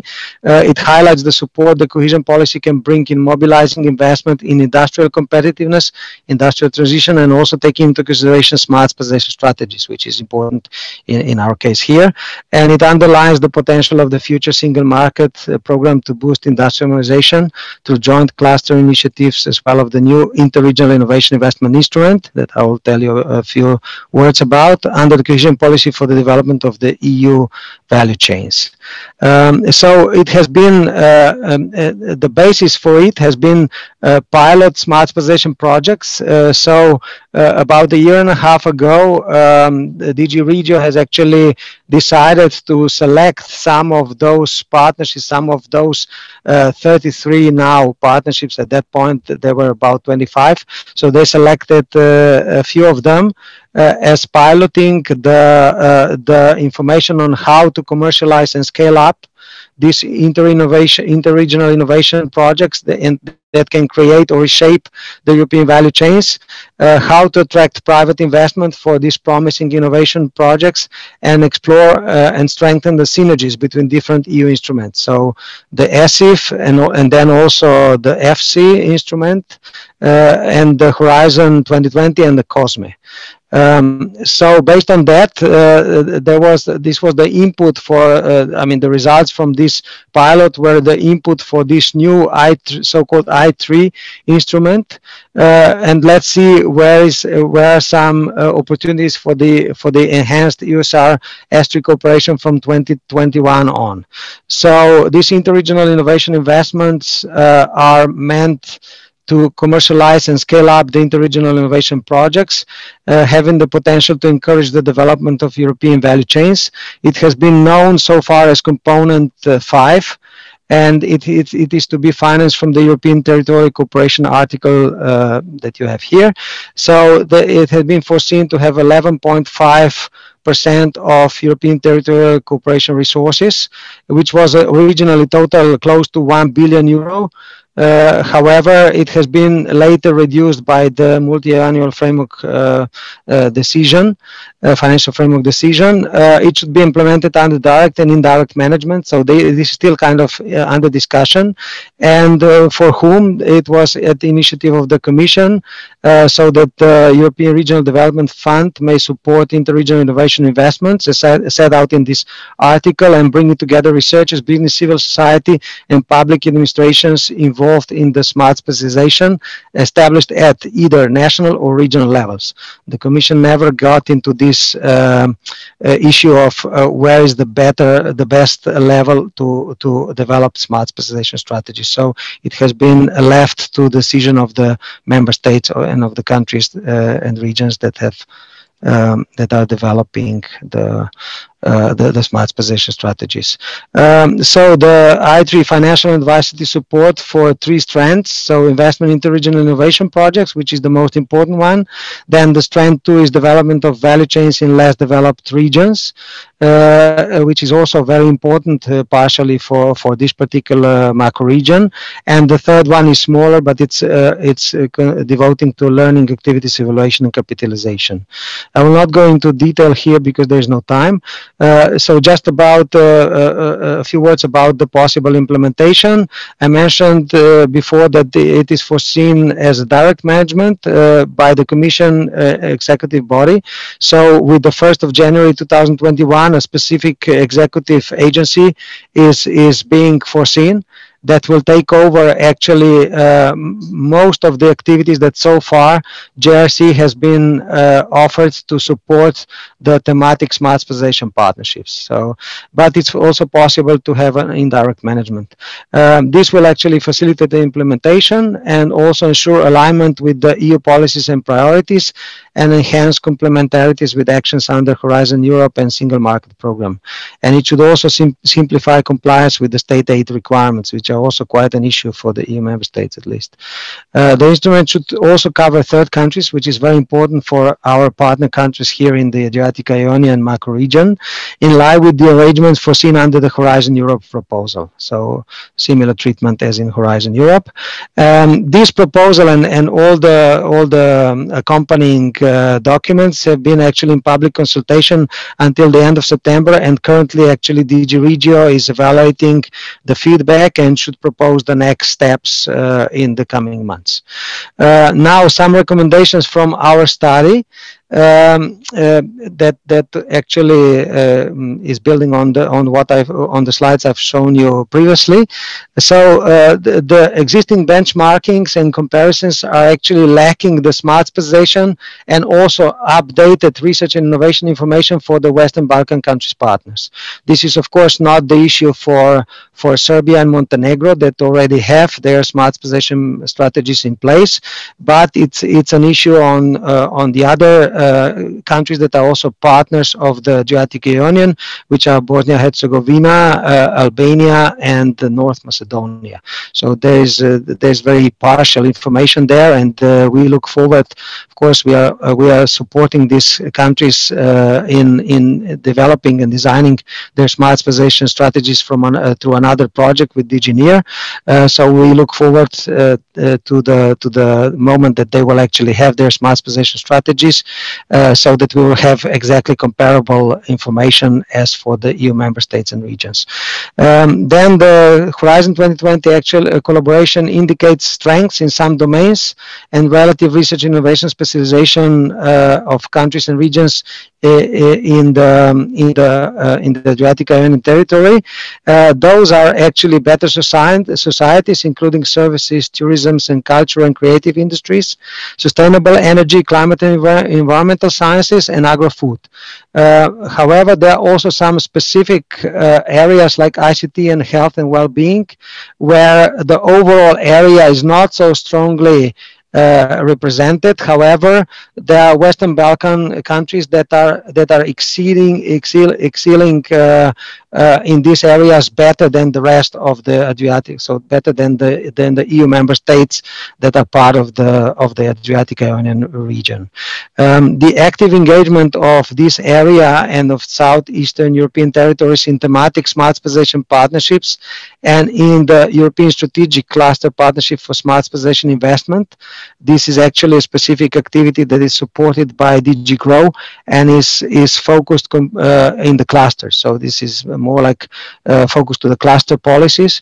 However, those engagement would ensure support to the line EU policies of various DGs and would enhance cooperation of the Southeastern European territories with its EU peers and make them more resilient in the societal grand challenges.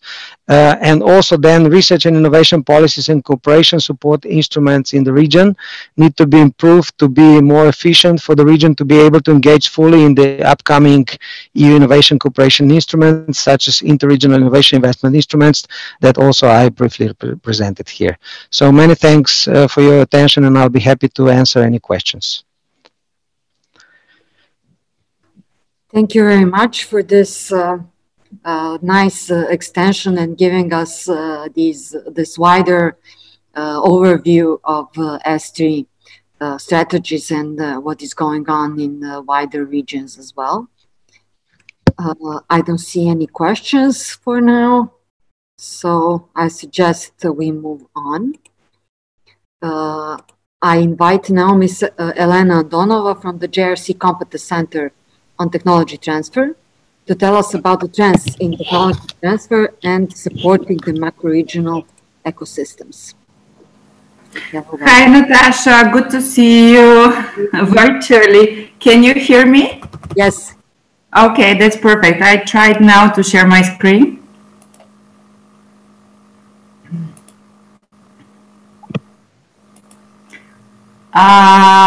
Can you see my screen now? Not yet, but I think maybe we should. No, not yet. Okay. Oh, 1 second. Entire screen, correct? Allow. Now you should be able. Yes, we see your screen. Okay, good, good. Yes, that's good. Excellent. Okay, that's perfect. Well, first of all, thank you. As I mentioned, good to see you and the colleagues from ARIA Science Park and other participants in this workshop. I also want to extend compliments to the participants in the OIS-AIR project and to congratulate them for the achievement and the good results achieved so far. And I want to take an opportunity to speak about the role of the Competence Center on Technology Transfer in supporting the region. And I mean by the region, not just the one we are focusing on today, but also other macro regions and the broader, I would say, Southeast, Central, Southeast Europe part of Europe. So I would like to take an opportunity to speak about our role in supporting the region, and also to kind of stipulate some trends and developments that we are seeing in the technology transfer as well as in the innovation management fields. So as you know, we are facing many challenges as society, which range from economic disbalances, environmental issues and disbalances, health crisis like the one we are experiencing at the moment, which is impacting our lives heavily. And at the Joint Research Center, we believe that science and evidence play a crucial role in policy making. So this is actually what is the mission of the Joint Research Center. For those of you who are not aware with what the JRC is, we are the science and knowledge hub of the European Commission, and we support the whole policy making cycle with what we call evidence. So we perform evidence-based research. Our role in times like the one we're experiencing at the moment is very important. Why? Because we are independent of third parties. We serve the member states in Europe, and we try to address challenges that contemporary research and science are facing. So we're trying not to follow, but to be ahead of the curve, if you like, in terms of dealing with topics such as multidisciplinarity. It's very important, as COVID is a good example of a problem which is not only focusing on health and health repercussions, but also society, economy, etc. And we're trying to anticipate what is going to happen, to anticipate trends, to deal with the topics of integrity and bridging silos in the research and scientific communities and fields. Very briefly, who we are, before I focus on the Competence Center. We, as a Director General, and also actually Alice Namos, who was talking before me on the smart specialization strategies, is part of the Joint Research Center. We have around 3,000 researchers in around 6 locations in 5 member states. And what we try to do is to spend probably around a third of our time on what we call policy support and policy preparation, and 70% on actual implementation. What does that mean? This means that we are very operational. I should also mention that we have around 40 large-scale research facilities. This is important, and I'll explain later why. And that we provide around over 120 instances of policy support to other DGs within the European Commission annually. Our research budget is pretty decent, I would say, and it's voted by the member states. Now, the way that the Joint Research Center works is that it creates what we call capacity in knowledge, and it does in two ways. We have what we call knowledge management centers, and these are really topical hubs of knowledge and expertise. They focus on certain topics that can range from energy to migration to healthcare. And we have what we call 7 competence centers, which are horizontal support hubs, I would say. And I'm part of the Competence Center on Technology Transfer, which means that we look into cross-cutting issues in technology transfer. What do we focus on? We have 3 main pillars of work and support. And here I should mention that we started, and we're still the unit, the hub at the Commission managing the intellectual property generated by the European Commission, by the scientists employed, as well as by all relevant EU institutions, including Parliament, Council, and others. So we are the ones who manage, let's say, the usage, if you like, of the EU logo, but also we manage a portfolio of patents that have been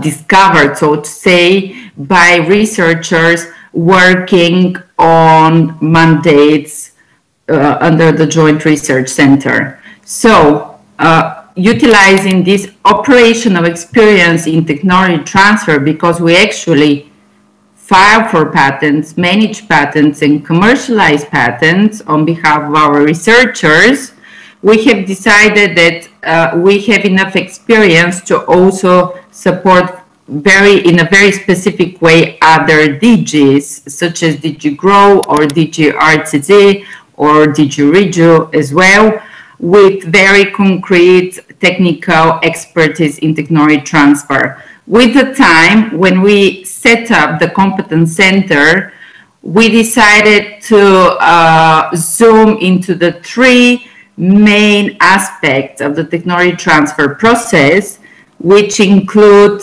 if you like, the place, what we call. So this is the hubs and the physical space where technology transfer happens, where open innovation happens, which can be science parks, technology parks, tech transfer offices within universities or publicly or privately funded research organizations, incubators, and what we call these days also innovation districts. Now, this is one part. Another element is the resources needed for the technology transfer process. And as we know, technology transfer is taking a novelty, an idea, or an invention to a product, to innovation. And this is a process that is resource intensive, whether it involves human resource or it involves also financial resource to build prototypes, for example, or to market a new product. So this is all part of the technology transfer process, and we have a component in our work that focuses on financial instruments to support the process. And this can include proof of concept, like the one, for example, that was previously presented by Stephen Taylor and Elena Banchi. So we are dealing with that topic. We are looking also into other forms of financial support, and it can include also equity instruments to support investment in technology transfer as one example. We also acknowledge that a third very important element of the technology transfer process is the human capital. This means the knowledge, the expertise, the experience in driving technology transfer. So we have a part of our team dedicated to what we call technology transfer capacity creation, capacity building. And here we work very intensely, I would say, in the region, whether we're talking about the Western Balkans or the three macro-regional strategies that they actually meet in these parts of Europe. We are very active, and many of you know us very much in this capacity. We have a community of practitioners of over 2,000 people that we're trying to engage on a regular basis with webinars, with conferences and workshops, and to try to encourage collaboration and exchange of knowledge and practices and best practices. Now, I'm not going to repeat about smart specialization because this is actually the main topic today, and Alice Namus already talked exclusively. Here, I just want to mention that we work in very close cooperation with our colleagues in Seville, and that we are operationally also helping the implementation of smart specialization strategies. And I also give an example where these two topics meet. Now, probably some of you know that in the previous commission under Commissioner Moedas, there was this what I call white paper, if you like, on open innovation, open science, open to the world. And why I'm mentioning this, because this paper, so to say, excuse me, I need to go back, there you go. This paper established the concept of open innovation at a different level, and also very clearly communicated the various channels in which collaboration between academia, between industry and society can take place. Following on the developments suggested by the Commissioner on Open Innovation, the Joint Research Center has opened its research infrastructure to researchers outside the Joint Research Center.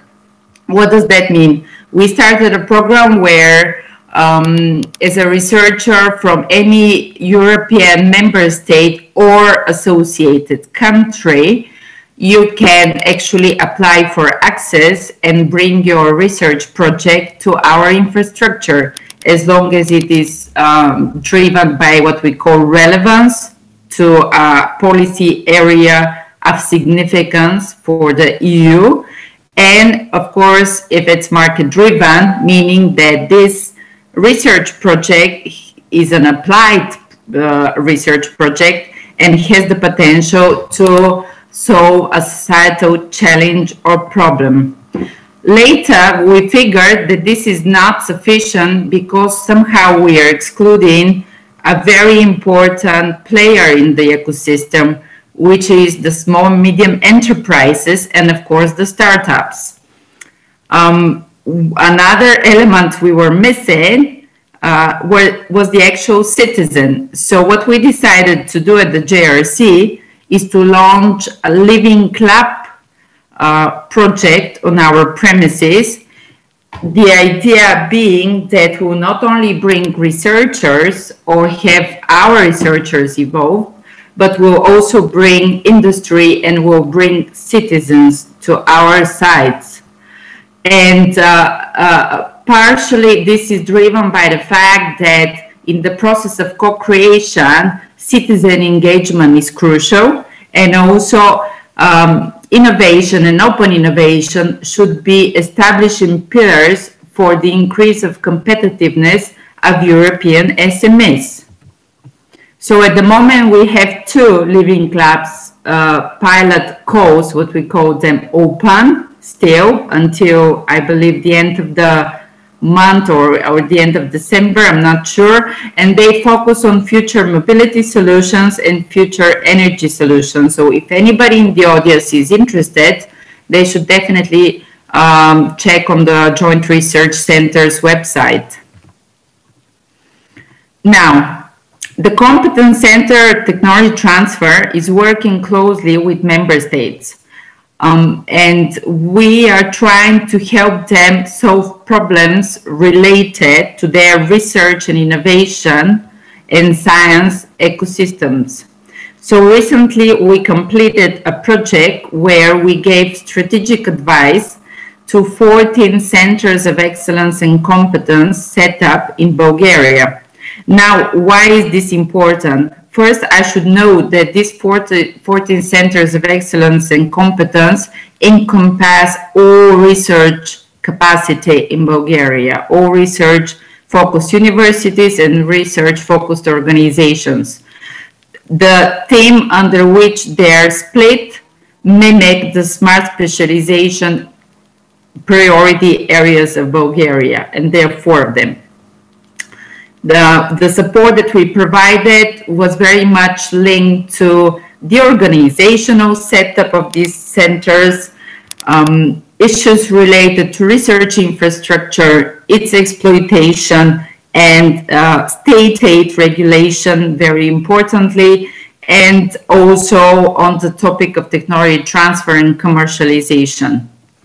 Now, something similar, we have provided support in the Technology Innovation Park in Košice in Slovakia. Now, in this case, the project was slightly more early stage, so to say. So we provided advice at the design level, so to say. Again, in very similar areas like technology transfer, activities and processes, state aid and research infrastructure, organizational, so to say, setup, but also we explored specifically how can synergies locally and internationally can be exploited. We're currently finalizing this piece of work. Maybe you'll be also interested to hear that most recently, we've seen the emergence of what we call innovation districts. Whether we're talking about here east in London or the Mine project in Milan, we're talking about massive infrastructure and massive space dedicated to innovation.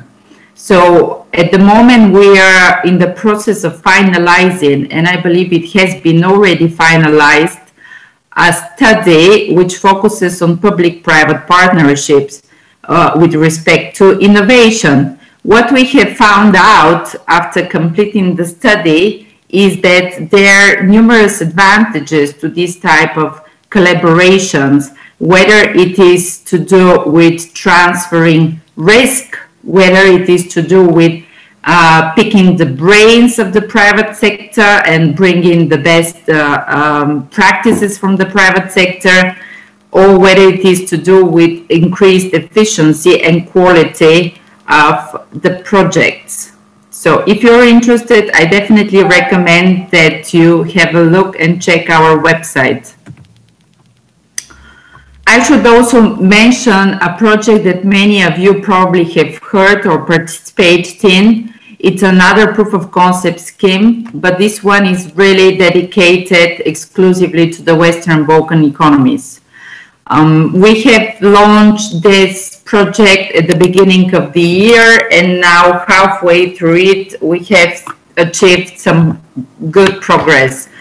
I should mention that the 5 areas of support for this proof of concept work are really mimicking the technology transfer process, which means that we're working with projects, and at the moment there are 29 in the Western Balkans, where we help them physically create prototypes. We help them with intellectual property strategy formation, including the possibility to file for international patents. We're helping them with market analysis and market research, finding applications for these projects, with the definition of the business model, and possibly even with fundraising for the next stages of development. These projects are early TRL level, around 2 to 3, with the aim to move them and after the completion of the project to by 1 level to 4 or even 5. Now, I saw in the agenda that we have one of our main experts on this project also on the agenda, so probably she will say more about that. This is just a list of the projects that we're supporting, and you can see that it's a good mix. And we have projects from across the 6 economies in the Western Balkans. Also thematically, they are very varied, from ICT, mechatronics driven to nanotechnology, new composite materials, agri-technology, you name it. Before I finish my talk and let all of you have a break, I want to say that we've learned some lessons these past few years. When we talk about open innovation and openness, it's very important that we talk about macro-regional level, not only local level. What I would advise is that regarding open innovation, technology transfer, try to engage earlier rather than later. The co-creation process is becoming a very important tool for aiming at sustainability at European level, not only in our region. It's very important, I would say, for practitioners to utilize the infrastructure which is already available and try to connect business and science together there. Sometimes it's not a matter of building more infrastructure, it's a matter of updating or utilizing the existing infrastructure. Then 2 very important technical areas, smart specialization, clearly of utmost importance, as well as so the EU state aid rules. And I think that my colleague from Seville earlier mentioned, Alice, of the importance of state aid regulations. Now, having said that, we are also completing a study on state aid. So for anybody who is involved with research infrastructure or innovation funding, probably you want to have a look at this one too, because while it's not a regulatory document, this is beyond our competence, this is competence of DG Competition. This study aims at giving practical advice to practitioners on how to understand and implement state aid rules in their research organizations or funds or companies. Another important advice, so to say, is that the policymakers have a big role to play in all of that. And it's very important that at local and national level, we're thinking about more targeted grants that can, or other forms of instruments that can actually get academia industry more engaged, also in the process of co-creation, in the process of setting up living clubs, for example. And when policy making is done, we have to think also as policymakers how to support and create sustainable innovation communities, but also on a regional and macro-regional level. And one last element or advice to give is always think about skills, because in my experience, at least in the past few years, in Eastern and Southeastern Europe, and it was already mentioned earlier as well, one of the major problems that remains is the skills, the capacities, and the migration, of course, of those skills when we talk about brain drain. So at least for the policymakers, what is very important is to have very specific policies to target this problem and to try to foster new age skills, so to say, which include entrepreneurship, digital and industrial skills. And I'm really gonna finish here, and if there are any questions, I'm very happy to take them. Thank you. Thank you very much, Elena. We have one question from the audience. The question is referring to regarding the models of technology transfer that you're using. Are you using any models from the literature? You mentioned one paper, so maybe you can give us some comment on that. Natasha, I'm not sure I quite captured the question. We haven't published a paper to define models for technology transfer per se. There are many practitioners out there who define those models. For example, there is literature published by ASTP Proton, which is the European network of tech transfer and universities. We are managing the Technology Transfer Offices Circle, but this is only a focus on research organization, and it's excluding universities per se in terms of the membership, the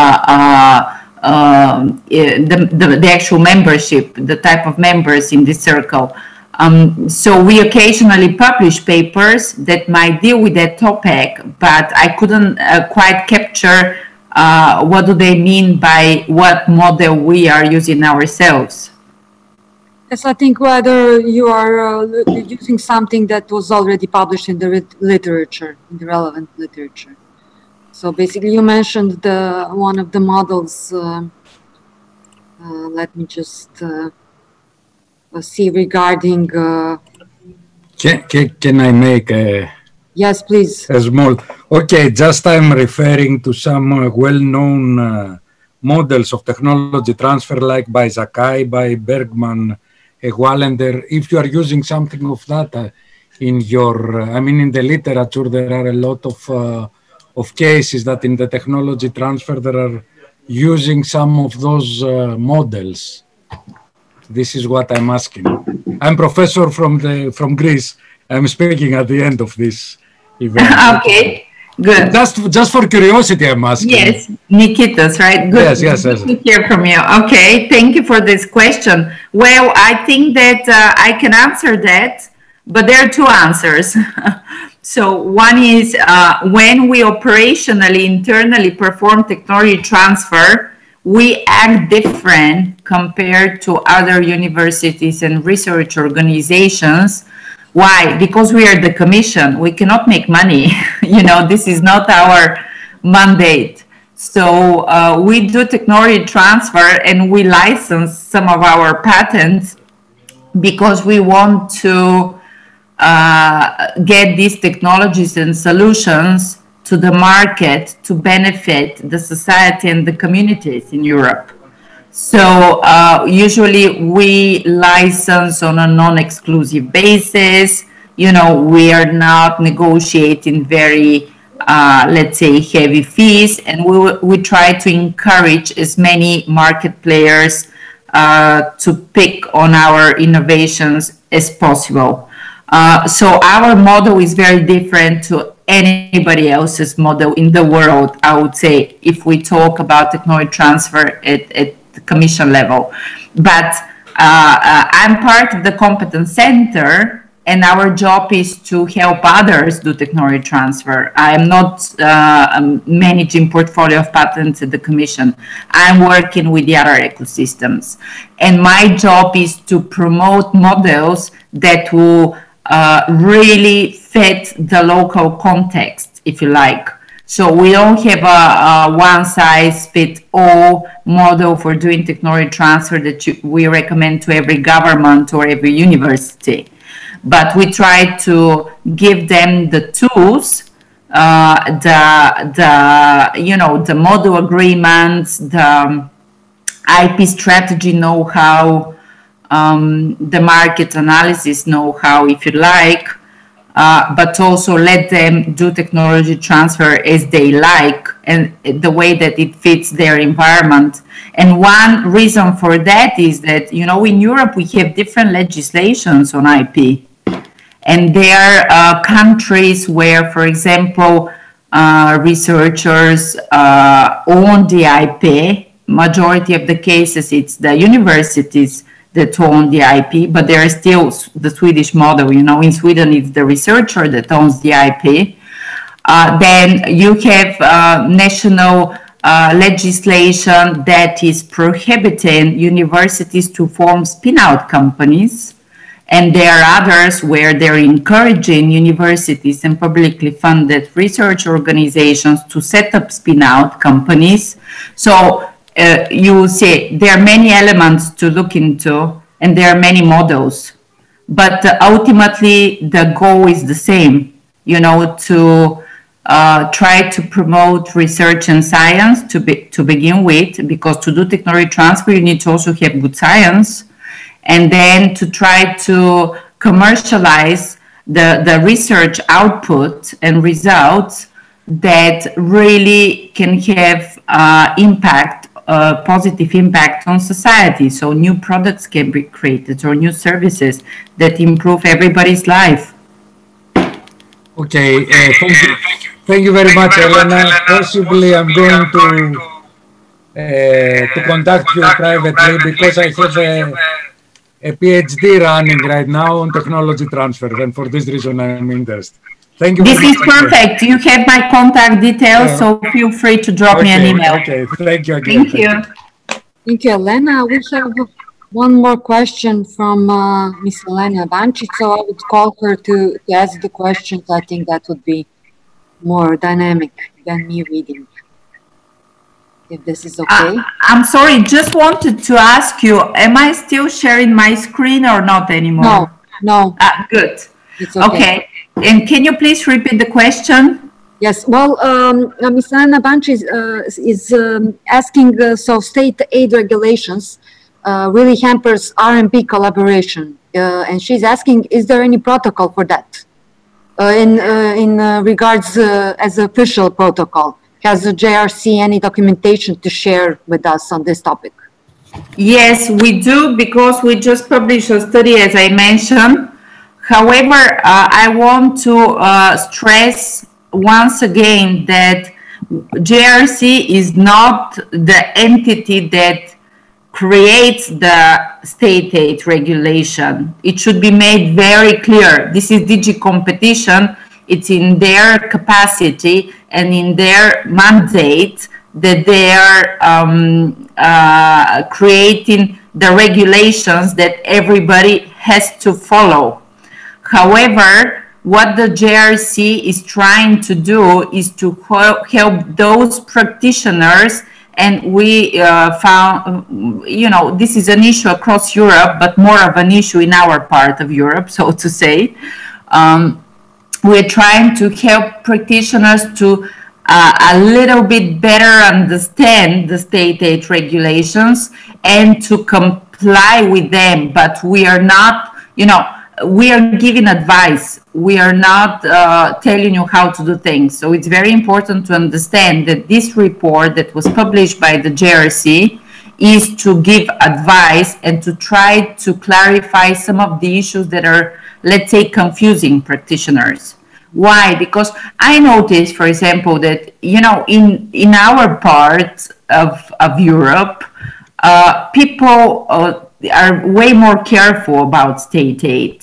And because they're more careful, they're very conservative. For our research organizations, this means how in economic activities, because economic activities have state aid implications. But non-economic activities like collaborative research doesn't have state aid implications. So I find that our researchers and rectors, if you like, and anybody in the ecosystem is way more conservative. So what we decided to do is to publish guidance so can help the practitioners better understand the problem and don't be so conservative. But by no means this should be taken as a guidance how to comply with the regulation, because we cannot take any liability on that, you know. It's not our job to do that for you.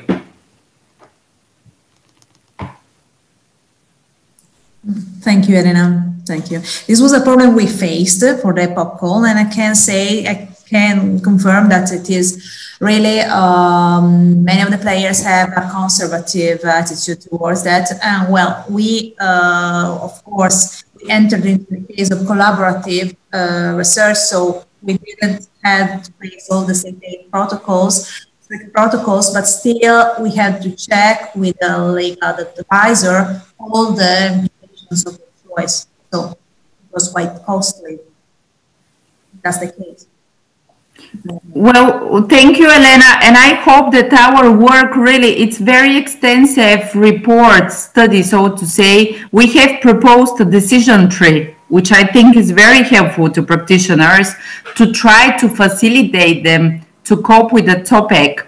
But the truth is that it's not a very harsh topic. It's not very harsh regulation. Very often it's a matter of basically clarifying some of the issues and providing encouragement and comfort to research organizations that they're not doing anything bad. Even if they are engaging in economic activities, this is totally fine.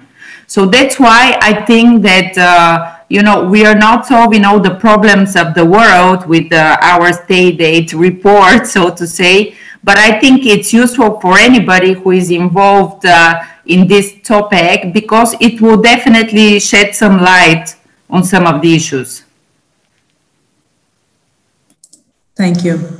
Just because we are running late, I think, could you just share with us in the chat some linkages to these documents? To be helpful. Yes, I can, but you have to give me a few minutes. Sure, you have, yes. Okay, thanks. Okay, thank you very much. Since we are a little bit late on time, I suggest we go to a break. And I suggest to have the break shortened from planned 15 to 10 minutes. So we would be back here at 12:35, 36 to start with the next session. Thank you, everyone. Enjoy the break.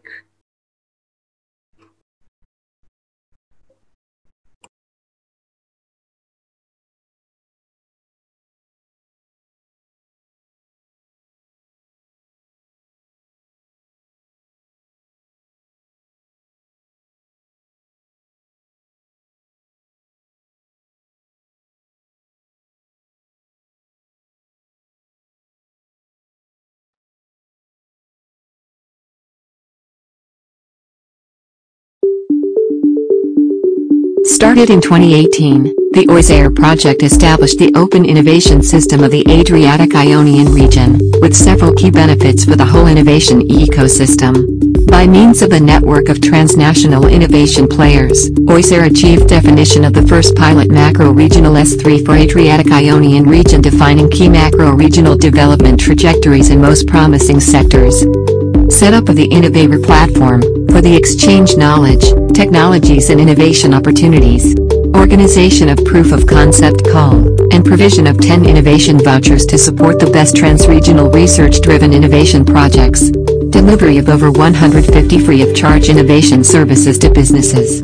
Under the POC call, 10 innovative projects developed jointly by research institutes and SMEs were selected to be funded with 18.500 euros vouchers.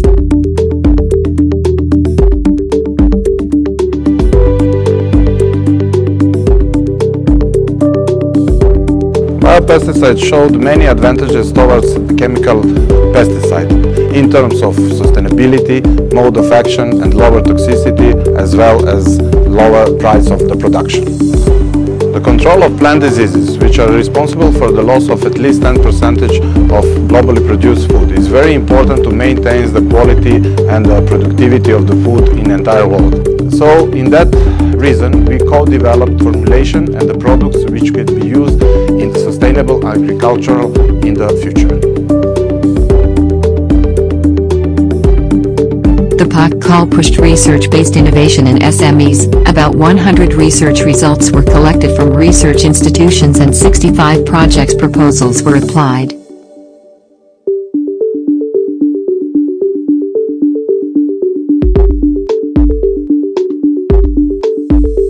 This project is a collaboration between company Flexido and Tekos. We developed the injection mold and robotic cell and our peripheral units to supply the inserted parts to the robot. These parts have to be inserted at the constant accuracy and angle, so there is no damage on the inserted parts, and we have no material flow on the molded parts, so we have a constant process and big energy efficiency because the robot is inserting the parts, but we still have to manage the preheating of the molded parts. Confirming the international scope of the initiative, 5 out of 10 awarded projects were submitted by transnational partners.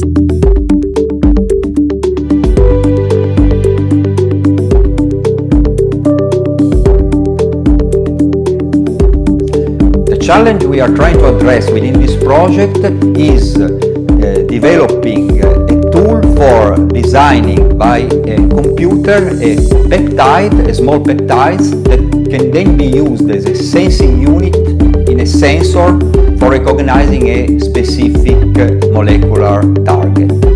So this is where the collaboration with our industrial partner is essential. Indeed, in collaboration with them, we already developed a sensor based on our peptides capable of recognizing drugs, which can then be used in a drug monitoring device. Currently, we are working in collaboration with them to the development of another peptide that can be used for detecting the presence of pollutants in olive oil. The OIS-AIR network has a flexible design and it's always open to the new innovation stakeholders of the innovation ecosystem in the Adriatic-Ionian region to join. Share the innovative technologies, exploit a sea of smart ideas with the OIS-AIR network.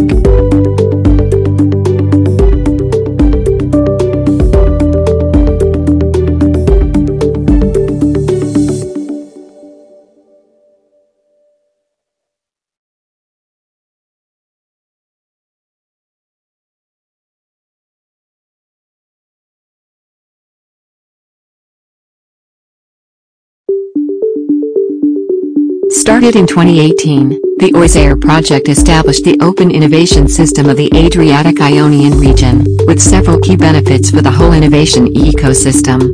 By means of a network of transnational innovation players, OIS-AIR achieved definition of the first pilot macro-regional S3 for Adriatic-Ionian region, defining key macro-regional development trajectories in most promising sectors.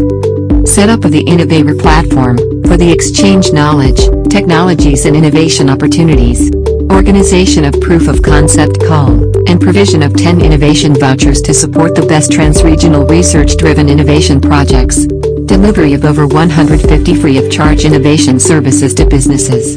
Under the POC call, 10 innovative projects developed jointly by research institutes and SMEs were selected to be funded with 18.500 euros vouchers.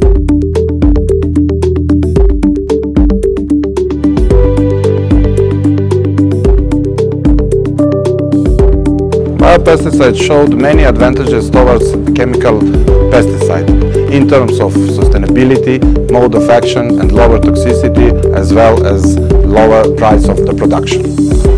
The control of plant diseases, which are responsible for the loss of at least 10% of globally produced food, is very important to maintain the quality and the productivity of the food in the entire world. So, in that reason, we co-developed formulation and the products which could be used in sustainable agriculture in the future. The Hot Call pushed research-based innovation in SMEs. About 100 research results were collected from research institutions and 65 projects proposals were applied.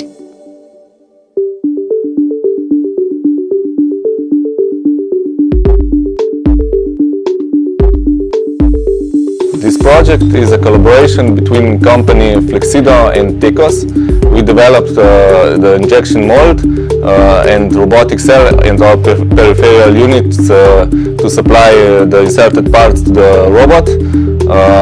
These parts have to be inserted at the constant accuracy and angle, so there is no damage on the inserted parts, and we have no material flow on the molded parts, so we have a constant process and big energy efficiency because the robot is inserting the parts, but we still have to manage the preheating of the molded parts.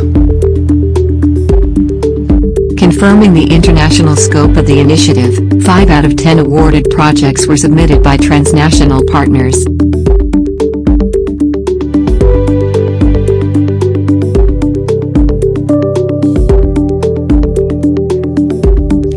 The challenge we are trying to address within this project is developing a tool for designing by a computer a peptide, a small peptides that can then be used as a sensing unit in a sensor for recognizing a specific molecular target. So this is where the collaboration with our industrial partner is essential. Indeed, in collaboration with them, we already developed a sensor based on our peptides capable of recognizing drugs, which can then be used in a drug monitoring device. Currently, we are working in collaboration with them to the development of another peptide that can be used for detecting the presence of pollutants in olive oil. The OIS-AIR network has a flexible design and it's always open to the new innovation stakeholders of the innovation ecosystem in the Adriatic-Ionian region to join. Share the innovative technologies, exploit a sea of smart ideas with the OIS-AIR network.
Welcome back, everybody. Are we ready to continue now?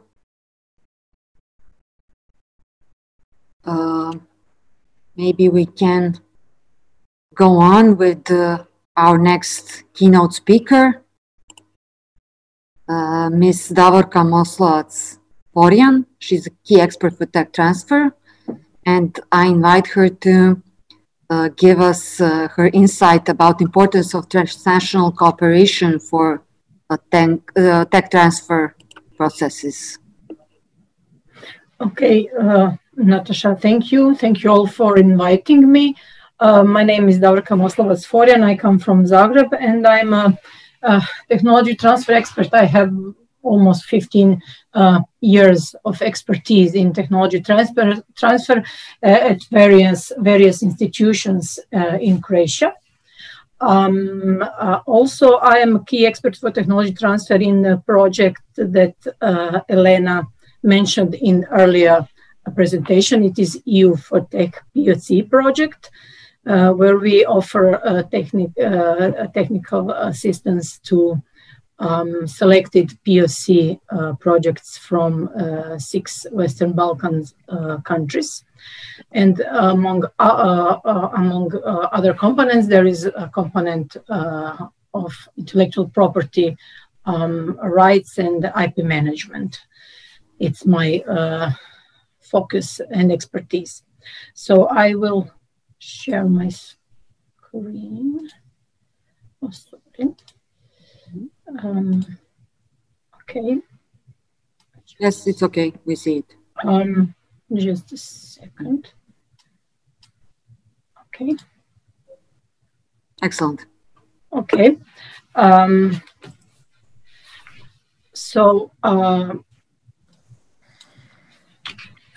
I will start with some introduction. I mean, this presentation won't be about this POC project I mentioned, but on technology transfer in more general terms and the importance of cooperation in technology transfer activities. So you all heard of the expression knowledge-based economy. It is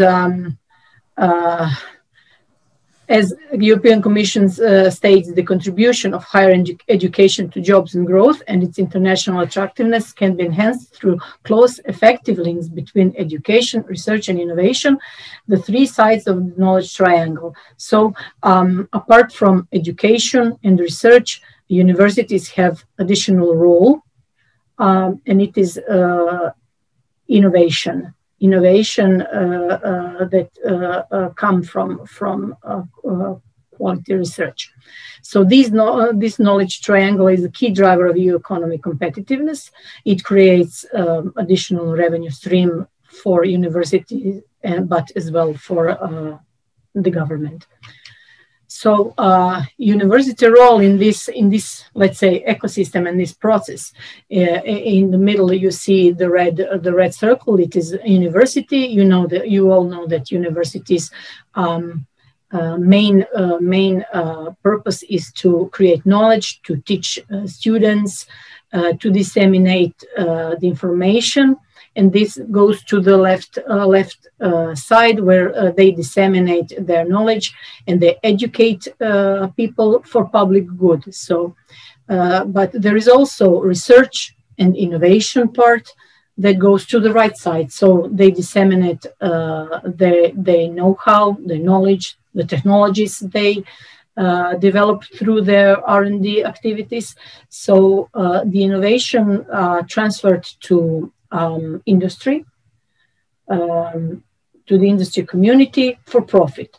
So from these technologies, perhaps new products will be developed. They will be successful on market, and they will make some profit. And from this profit, part of it will be going back to the university, either to, I don't know, to spend it on their, to buy new equipment, to hire new people, but also some of this money will go also for public good through some taxes and new purchases and such things. Research outputs can be many, but these are some of the most usual, I mean, inventions, but patent protected or not, new solutions, technological improvements, like, for instance, new or improved materials, machines, processes, or applications. There are also expertise and know-how. That's all knowledge and experience that the researcher acquires during the research work. So the more experienced the research is, this researcher is more valuable. It has extensive know-how and expertise. And also outputs can be data, research results, databases. So these outputs can be separated in 2 groups, let's say, intangible and tangible assets. Intangible assets are intellectual property, know-how, expertise, and physical materials are tangible assets. This is scheme of technology transfer, knowledge and technology transfer process. If we start with the left side, we have research that is going on at universities, faculties. This research will have as an outcome new knowledge will be produced. Researchers will gain new skills, know-how, expertise, new knowledge. That means new inventions, processes, materials, as I said, technologies, innovations. So these are the research outputs. Then we come to the knowledge transfer activities phase, the red one in the middle. These activities can be teaching, for instance, the networking events, consultancy, continuous professional development or lifelong learning, training courses, collaborative research, contract research, licensing, company creation. So these activities, with these activities, knowledge or technology will be transferred from university, academia side to the company side, to the industry. Industry and society stakeholders are important in this process. So industry stakeholders are startup or spin out, or small companies, big companies, but also society stakeholders as a society in general, government or policymakers that will gain some new insights and knowledge through this process. So economic impact from this knowledge or technology transfer is new jobs, new products, new services, additional revenue streams, profit, R&D expenditure, and revenue share from new products and services. So you can see that there is a process going on from the left to the right, starting with universities and ending with economic activities and economic impact. Two key factors are very important for the success of this process. Knowledge transfer is stimulating communication between two very different cultures. On one side, you have industry community, you have entrepreneurs that have their own goals. They're thinking about how to do as fast as they can with as few as resources to spend. On the other side, you have scientists that do the research, that like to share the information, that don't think so much about money. So you have a clash of two very different cultures, and you have to find somehow a middleman to help them translate the language of one side to the other, so help them communicate between themselves. So the first, it is very important for university or faculty to have a technology transfer office because it will, office will provide help in this process and support. They will develop tools and processes in order to facilitate this process to run as smoothly as it can. And the second thing that is very important is IP policy at the faculty or university, because it gives recommendations and guidelines for all stakeholders. So this process can run efficiently. As I said, two groups are involved. On one side, you have industry. On the other side, you have university. Industry has everyday technological problems, and they need to solve their problems. They need a new product or improved product or some service, some kind of solution to their problems. They have money to invest, but they don't want to waste it too much, just to do it optimal. They have knowledge to manufacture new product and processes developed to do it. What industry doesn't have is time or experts for basic research. So they usually running out of time all the time. So they have people that work in their company, but they usually don't have niche experts, some focused experts for some particular technology. They also don't have necessary new knowledge in given moment. If they need something at some moment, they will probably don't have inside experts to do that. On the other side, the university has experts, which industry lacks. They have time for research. They have people, professors and students that are very, very eager to learn new knowledge and to challenge some new things. What university doesn't have, they don't have clear picture of technology trends and limitations because they do their research.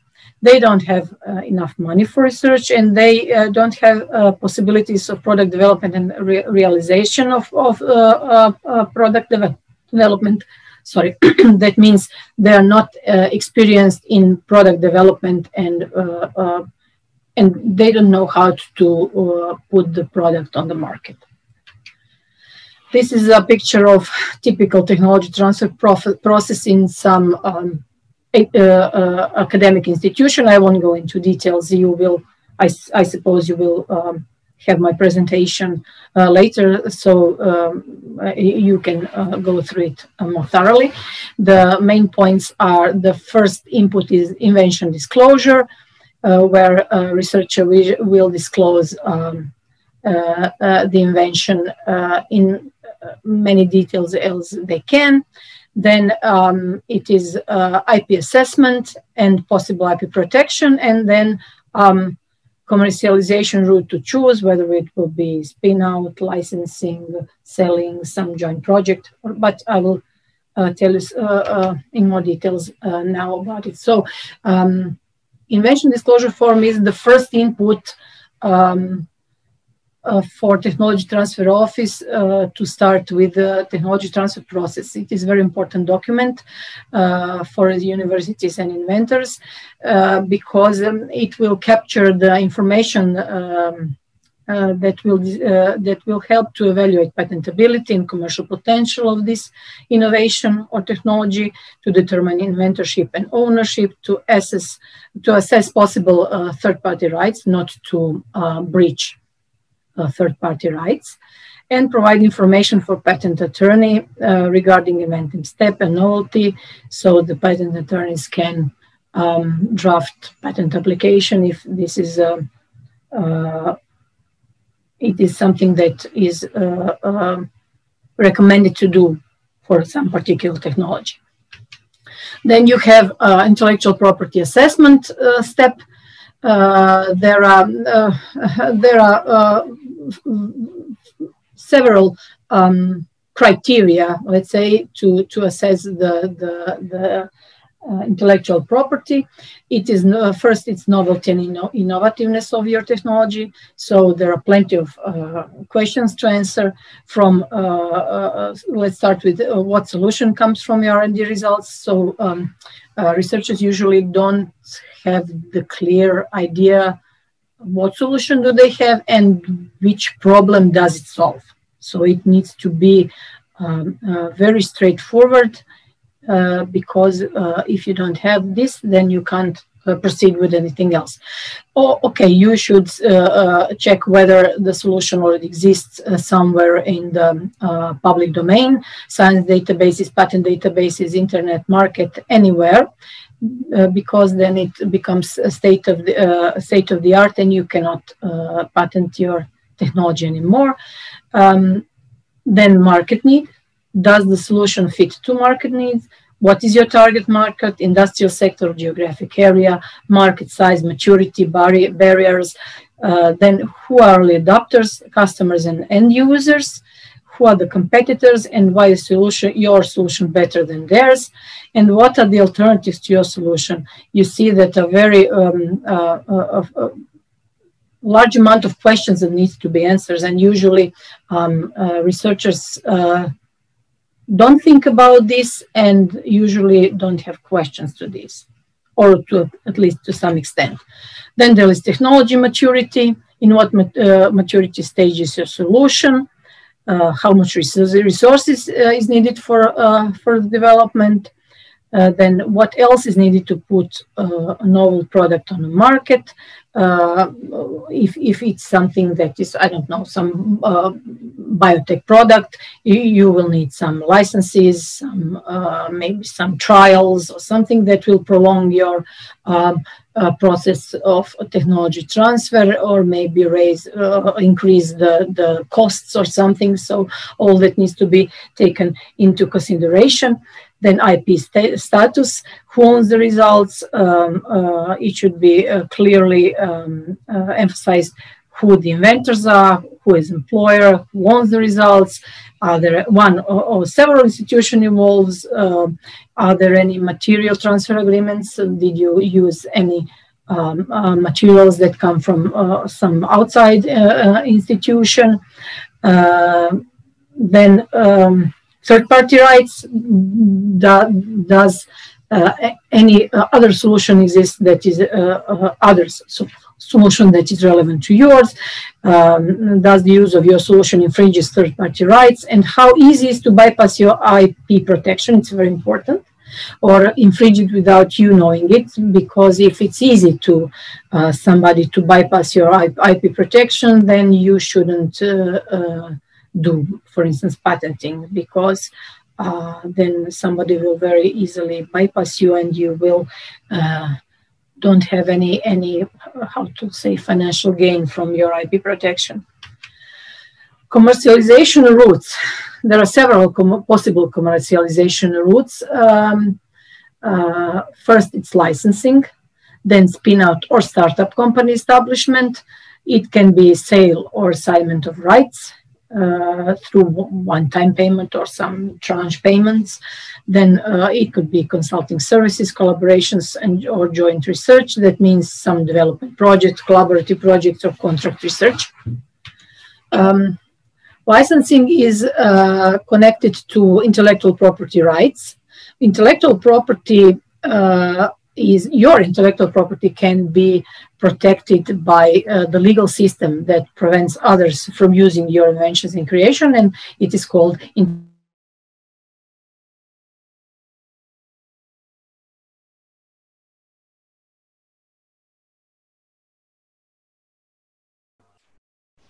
Davorko, we have a problem with the sound. At least I do.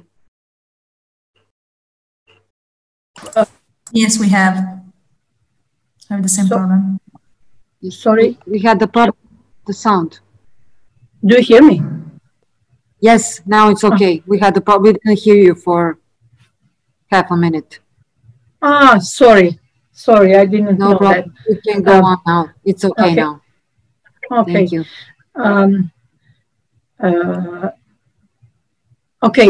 Licensing agreement allows you to give others the permission to exploit your invention and creation in accordance with specific terms and conditions. That means under specific terms and conditions, it's usually time limited, geographically limited. You can give license to, for instance, to one company to exploit your technology in Germany, and other to exploit it in, I don't know, Greece.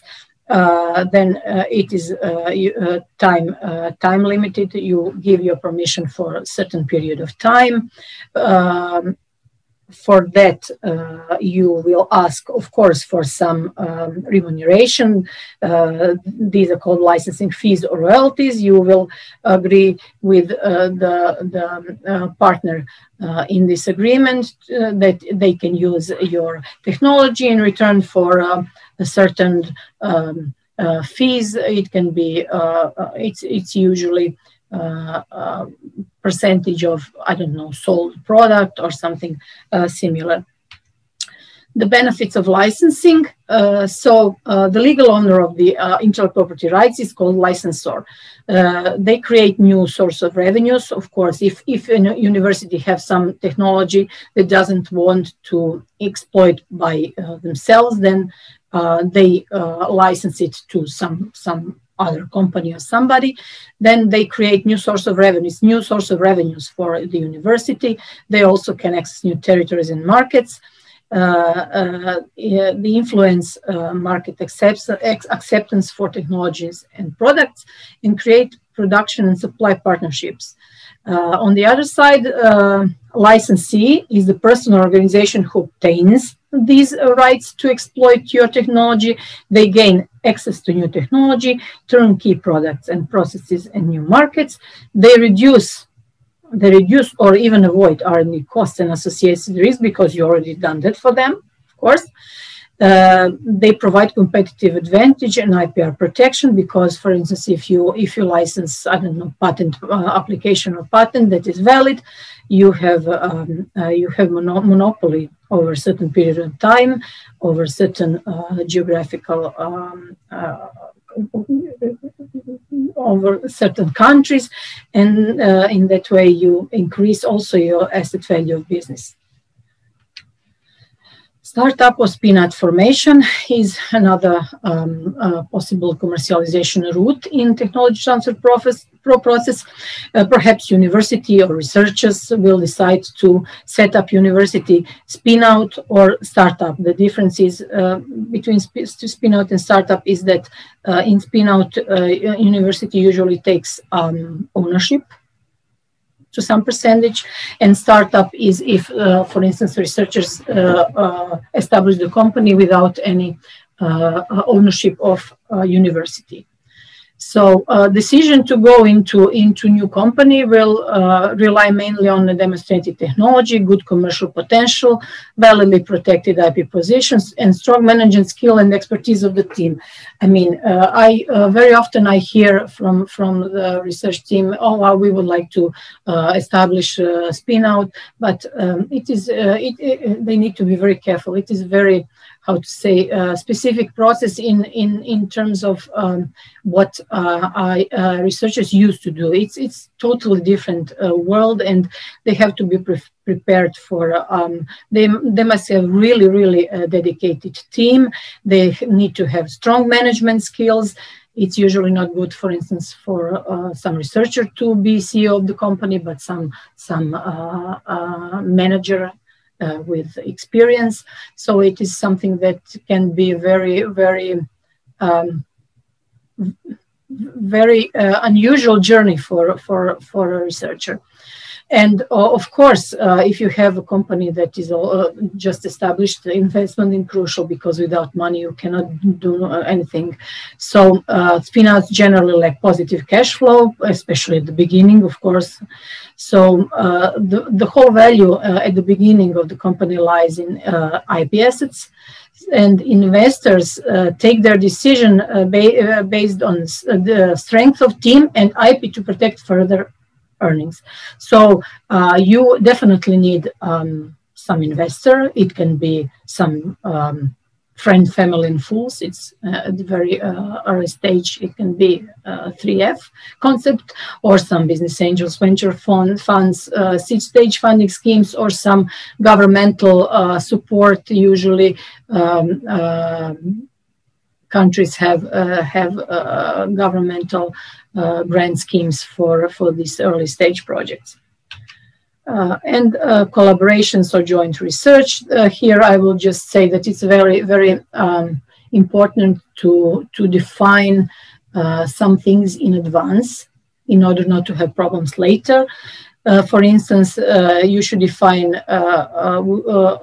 which IP will be used and created in projects, how it will be managed, ownership and access rights, ownership and access to improvements to IP that is generated throughout the projects, who will file and prosecute patents, sharing of cost risks and returns, terms for publications, confidential information, how it will be disseminated. So these all bullets, these all questions are very important to define. Ideally, it should be done before entering the project, but you can also do it later, but it's much harder than to resolve this. Okay, now I'm at the very end of my presentation. I will just wrap up. You have seen that you saw from my presentation that all this technology transfer process is a unique journey that needs partners in almost every step of the process. So from the very beginning, from the, I don't know, basic research, you need project, you need team, you need partners in the project. Then later, in the later stages, you will need some partner to develop together technologies to more mature product. You will have to find, I don't know, partner to license your technology. You will have to find partners to finance your further development. So everywhere throughout this process, you need some partners. And of course, if you stick to local partners, then you will slow down the transfer of research and development results into the industry. It's much easier to do that when you are part of some transnational or international network. If you stick to your local partners, as a result, tech transfer is an expensive process that you often duplicate efforts and you do not respond on time to the market requirements. And sometimes it's very hard to find partners in your own country. For instance, Croatia is a rather small country, and you cannot find I don't know, industry partner, because our industry is very it's like it is. So sometimes you find partners, sometimes you don't. We're a small market, so transnational cooperation is very important in this process because it increases linkages with innovators beyond regional borders, also with other partners, and accelerate the time to market of R&D. And also, as I said, it helps finding new partners in all stages of tech transfer process, starting with R&D phase, where you will find, I don't know, project partners from all over Europe or your neighborhood countries, to the commercialization phase, where you will find early adopters, licensees, or funding partners. So thank you very much. These are my contact information. If you have any questions regarding EU for Tech POC project that I was talking about at the very beginning, then you can reach me at my second email, because I'm an expert at this project, and you can also go to the website of the project, or of course contact me for more information.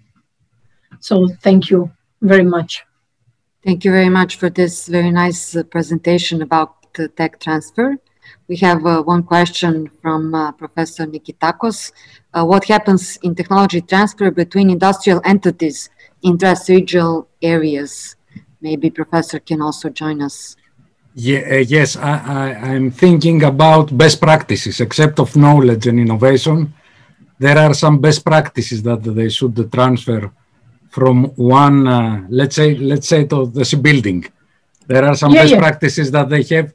Actually, you have explored this one, that there are IPs and all those things, but it is very, very essential, if we are doing some clusters, to have some, let's say, protection of these things, and some technology transfer of best practices, not knowledge except, but the skills and best practices. Yes. Yes, but I think that you covered this one. Okay, thank you. It's very important. Yeah, I agree. It's very important to share experiences or success stories, because in that way we learn from each other. So yeah, that is another aspect of these cooperations. Very important aspect. Thank you for mentioning this. Thank you very much. That's it for now. Thank you very much for joining us today. Yeah, thank you for inviting me. Thank you. Now I would invite our colleague from Technology Park Ljubljana, Petar Medica, to tell us about the opportunities for research development and innovation services for SMEs through the OIS-AIR network. Yes, thank you, Natasha. I hope you can hear me. I also made some presentation, a short presentation, and I will share my screen with you. Okay, so the OIS-AIR network set is one of the main outputs of the OIS-AIR project. It has already outgrown the project itself, and it's just begun to live its own life, separate from the project. I was just until 2 days ago the OIS-AIR network chairman. This Tuesday we had a management board meeting that elected Domagoj Šarić from Croatian Chamber of Economy as the new network chairman. You met Domagoj about an hour ago when he presented the pilot macro-regional smart specialization strategy. And I would like to take this opportunity to give Domagoj, as well as Nikos Katsiadakis from SURF in Greece, who is a new network manager, best wishes for the future, and want to extend a promise that we will continue to contribute to the successful cooperation of the network also in the future. The OIS-AIR network is a powerful knowledge and infrastructure sharing system that operates locally and transregionally. The aims and objectives of the network are developing open innovation system of the Adriatic-Ionian region by connecting stakeholders and enabling transnational flows of knowledge, innovators, and technologies. It's about unlocking the innovation potential of the region as a whole. It's about the increasing transregional competitiveness by interlinking and exploiting macro regions' own innovation capacities. It's using new approaches for linking research and industry, coordinating the transregional innovation strategies, promoting investments in innovation and fostering economic growth and competitiveness. And it's tackling regional challenges defined in the macro-regional smart specialization strategy, as well as the OIS-AIR macro-regional strategy. The network was formally constituted last June in Ljubljana, where representatives of 7 project partners signed a collaboration agreement. Since this Tuesday, as said, the network is composed of 14 partners, 7 project partners were joined by additional 7 partners that expressed their interest to adhere to the network. We have closely collaborated with these 7 new partners in some activities of the project, most notably during the proof of concept call, where quite a lot of them either applied their technologies or promoted the call in some other way. And 2 days ago, in the meeting of the Network Management Board, the 7 partners were officially welcomed to the network as full members. As you can see, we are of different kinds. Among our members, we have universities and research institutions, technology and science parks, and other business support organizations. We have innovation agencies, chambers, technology transfer organizations, and even government bodies. I'd like to emphasize here that the network is open to all new stakeholders of the innovation ecosystem of the Adriatic-Ionian region that are willing to work together and contribute to the innovation collaboration across the region. Based on a hub-and-spoke architecture, the network is integrating 2 operational levels, local and transnational, and it's based on a detailed 5 years long action plan. We have locally established innovation centers that scout research results, gather needs of SMEs, and promote opportunities. At the transnational level, the hub coordinates activities of local innovation centers and acts as a gate, matching demand and offer of services and research results by offering specialized services and infrastructures. The network is supported by OIS-AIR Innovair platform. This is a virtual innovation marketplace that discloses a wide set of research facilities and opportunities to SMEs and research and development centers in order to valorize research results and enhance the open innovation process within the region. OIS-AIR network is based on a set of project outputs and deliverables that define its contextual framework and operation. We have a collaboration agreement that is a legal document signed by legal representatives of all partners. and defines rules and procedures of the network operations, partners' rights and obligations, and the network's organizational structure. Of course, it is a very important document, but it's more or less boring legal stuff, so I won't go into its details. Then you have already learned about pilot macro-regional research and innovation strategy, smart specialization strategy. So I'll just remind you that this is a pilot document that sets the framework for supporting and strengthening the innovation system of the Adriatic-Ionian region. And that is focused on 5 thematic priority areas that have emerged as strategic ones after a comprehensive analysis of commonalities that Domagoj has already explained in great detail. And in addition to that, also that 5 macro-regional priorities are also interrelated with OIS-AIR pillars.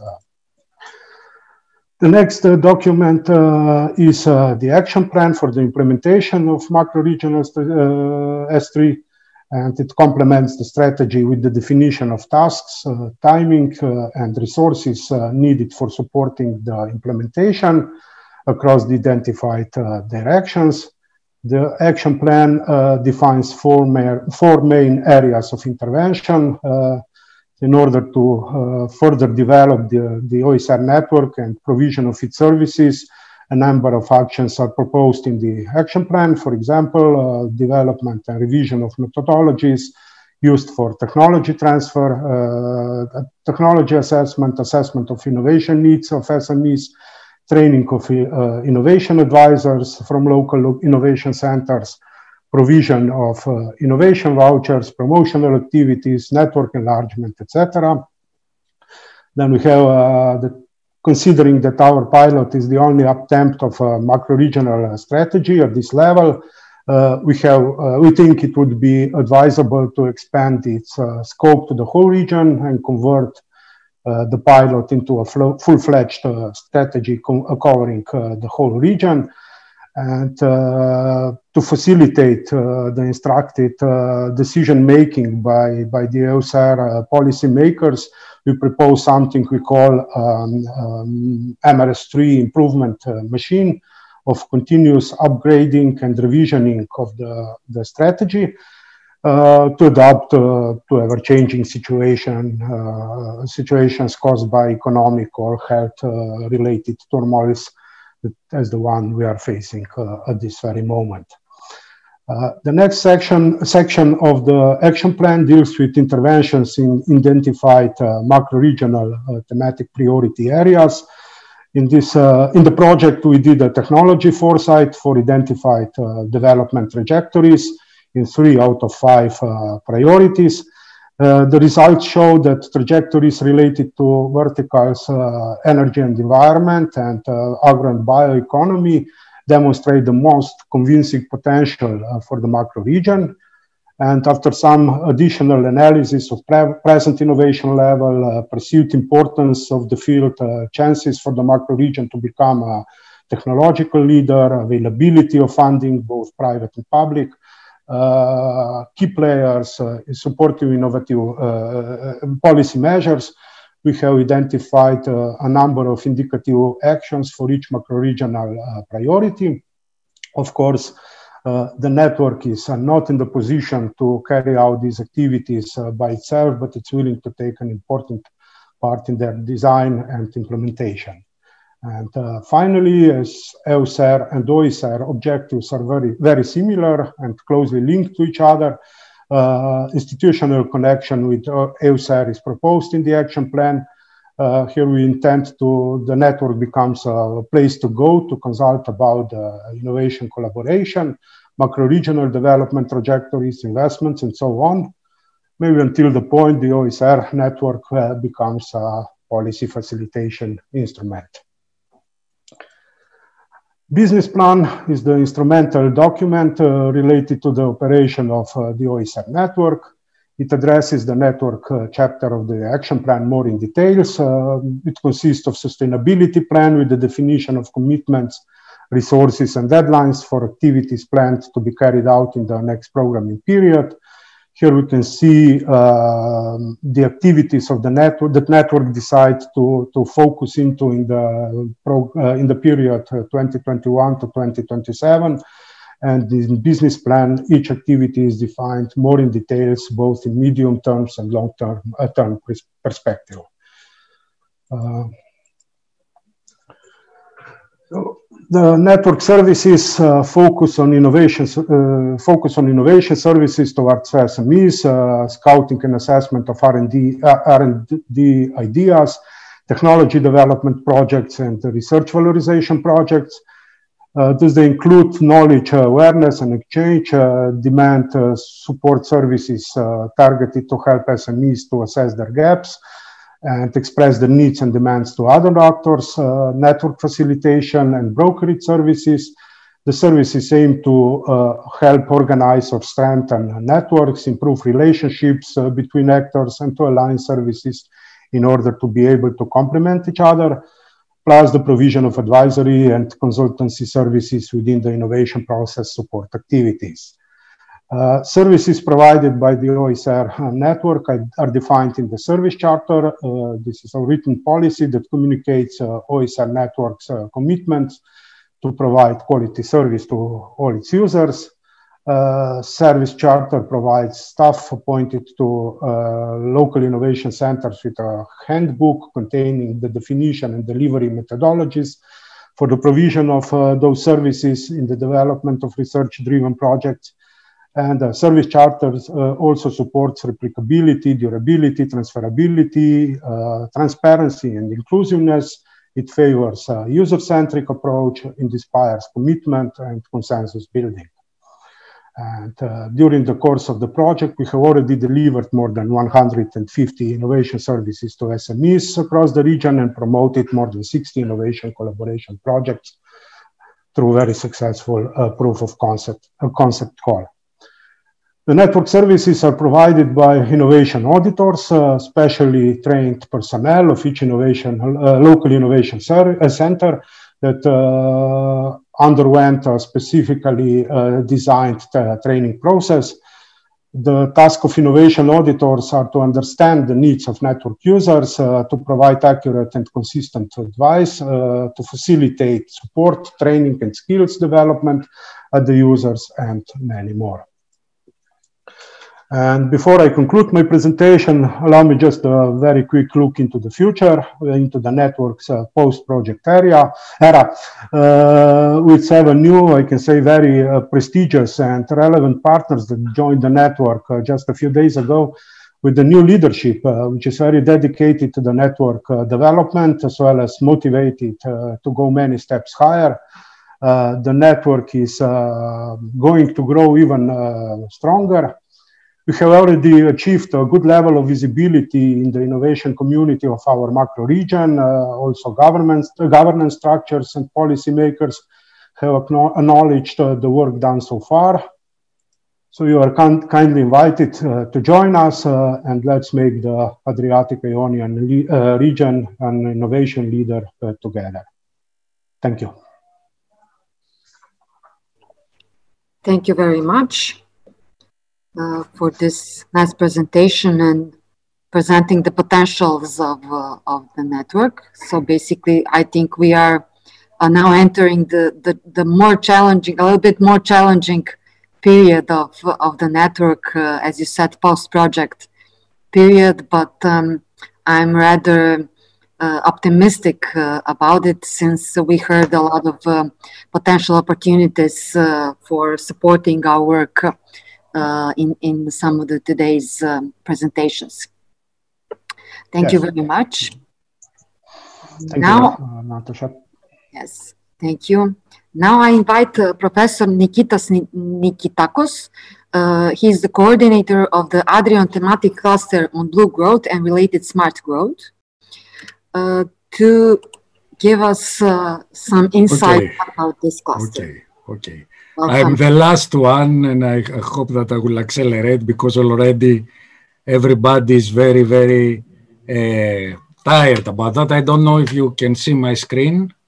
Yes. Okay. It's possibly I will spend the next 10 minutes in order to give you an idea what exactly it is the Adrion thematic cluster on blue growth and related to smart growth, and what are the capitalization activities which I'm going to present.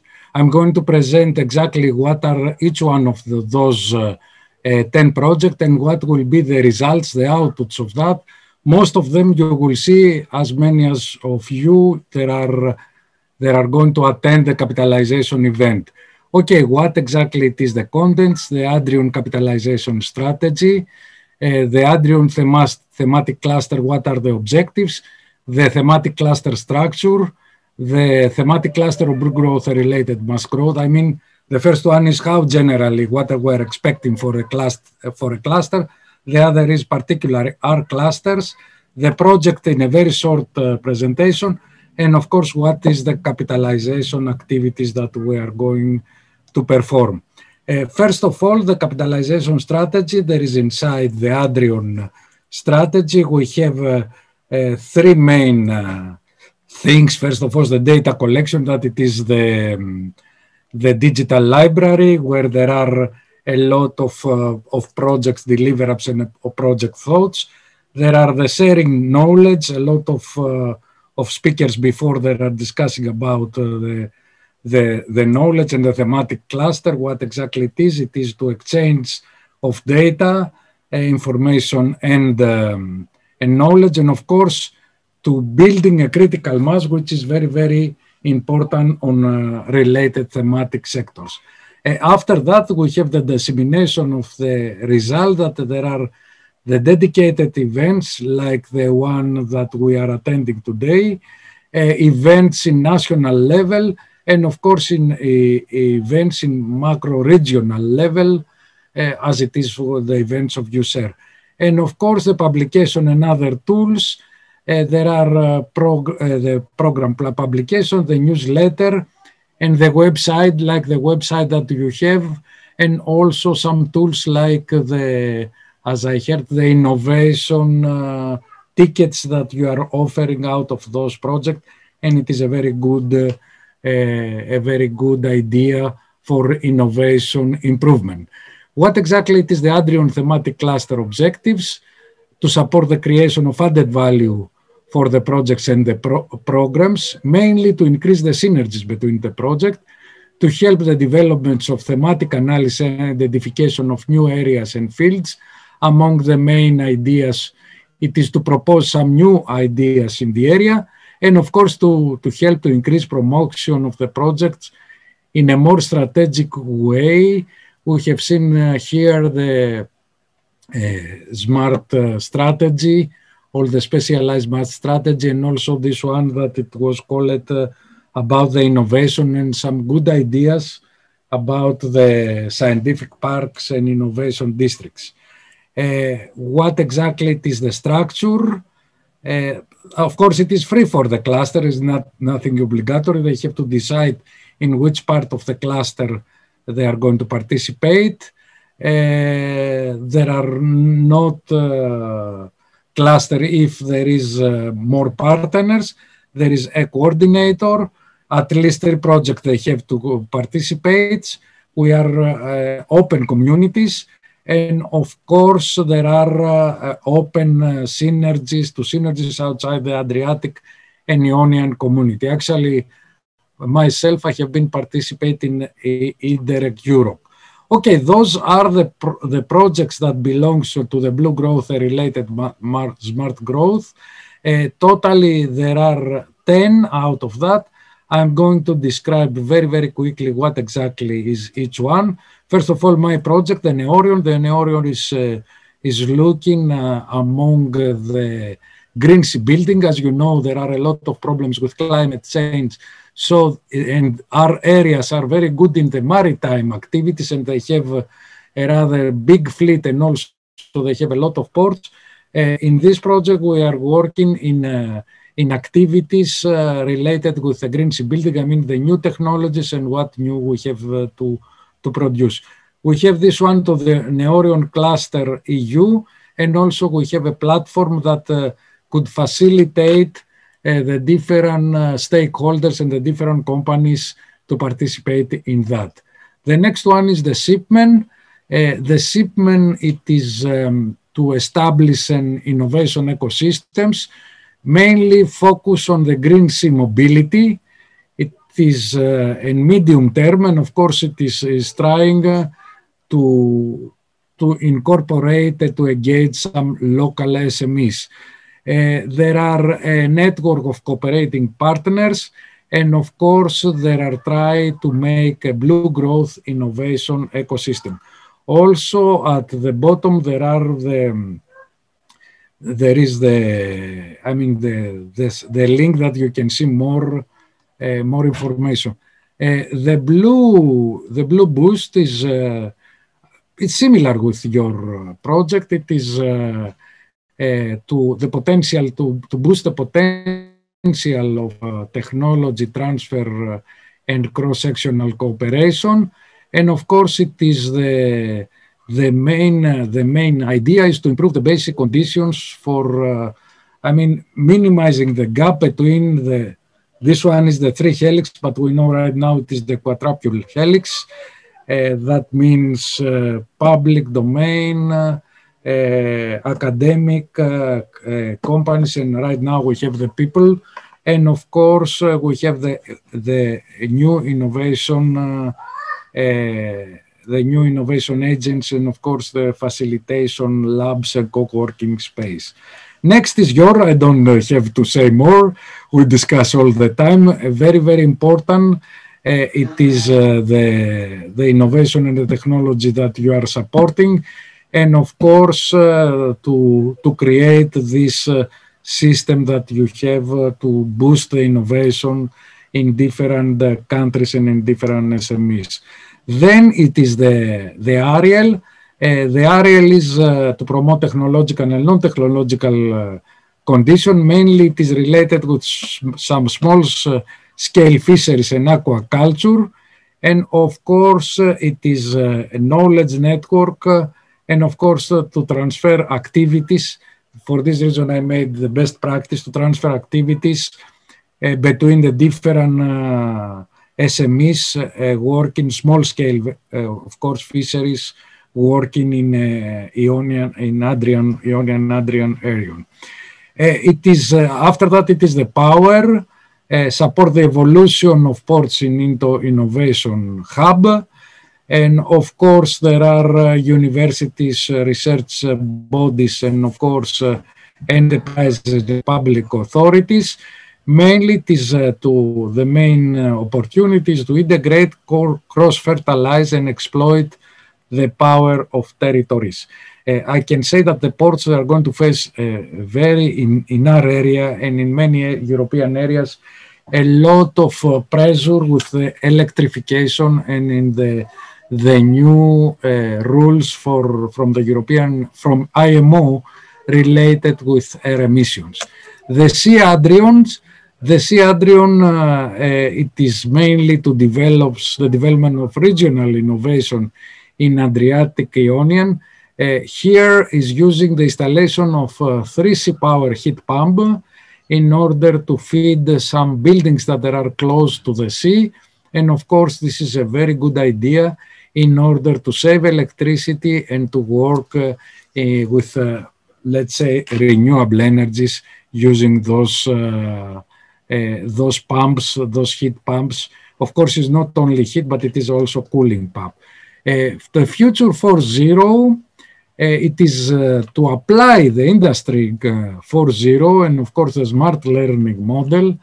As we know right now, except of industry 4.0, there is the education 4.0, which is completely a new approach to the education in order to manage the innovation process and of course to use new strategic planning tools. And of course there are a lot of ideas. This, as I said, was based on the older things of helix, the triple helix. Right now we are in quadrupule helix era. BioErgo, it is a research-driven innovation things. Of course, it is they identify some areas of collaboration.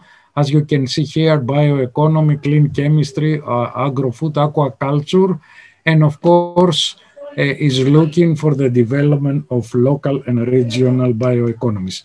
Eco-Nautinet, which is related with nautical sector mainly, it is addressed the SMEs, and of course there are best available technologies. Among them, it is a technology for a yacht that is coming to a port to see if there are some available space for berthing or if there are some available facilities to be good. This is the Eco-Nautinet, and of course this one includes everything that we had to do.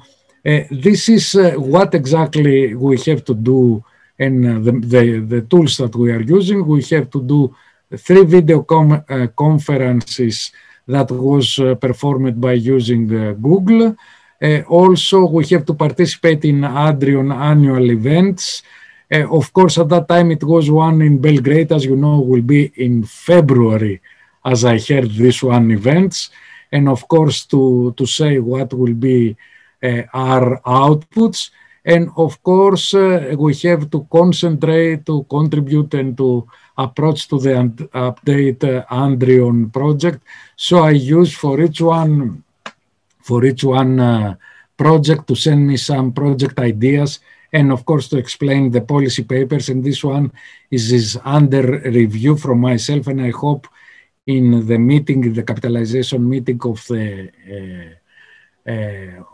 2 of December, 2 or 3 of December, I don't remember, in the capitalization, the Adrion capitalization meeting, we have to be. Those are some optional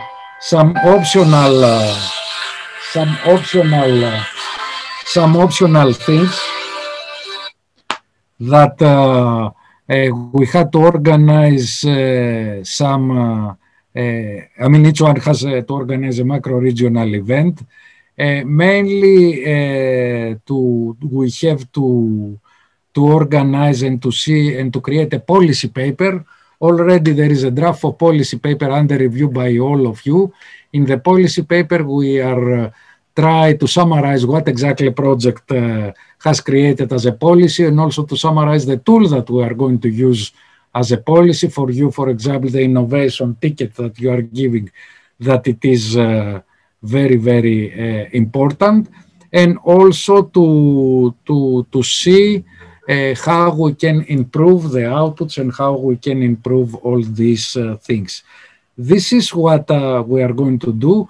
You are going to listen more in the capitalized project when we are going to have the policy selected for all the projects and also some ideas related with the project.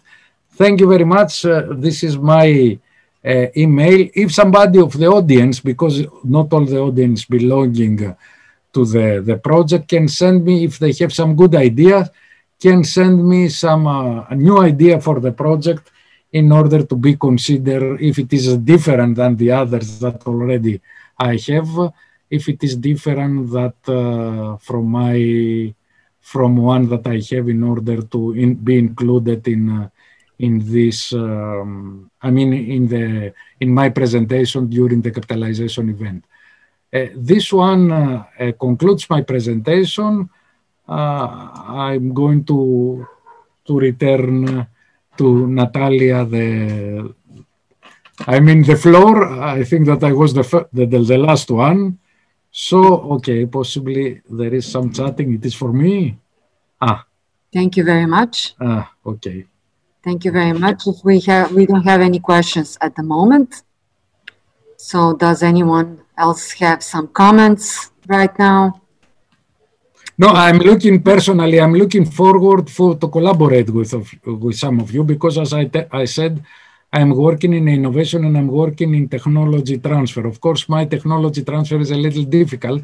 I'm looking from industry and the shipyards, how they transfer or how they are getting technology from the military sector, the dual use technology, which is very interesting. It's not so easy to get from the military because there are a lot of security restrictions there. It's not exactly like in the university, but I'm looking on that and I'm working on that with a PhD candidate that I have.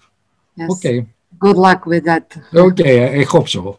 Of course, with the help of everyone, JRC and all the others. And yeah. Yes, thank you. Thank you very much.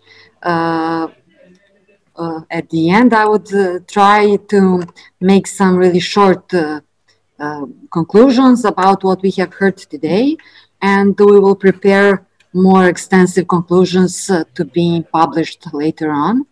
Basically, we heard a very informative presentation from Ms. Franja from the JS regarding the preparation of the Adrion 2021-2027 program, especially preliminary policy objectives that are being prepared. And we were also invited to participate in the consultation process regarding the preparation of the future program until the November 29th, 2020.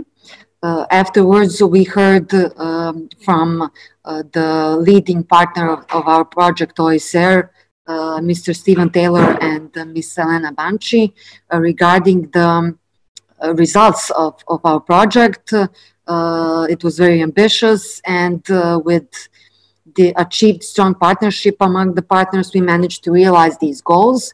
And the main results are the macro-regional S3 strategy, also the POC call. It was very successful, gathered much attention in the research community, and especially the network which was established during the project and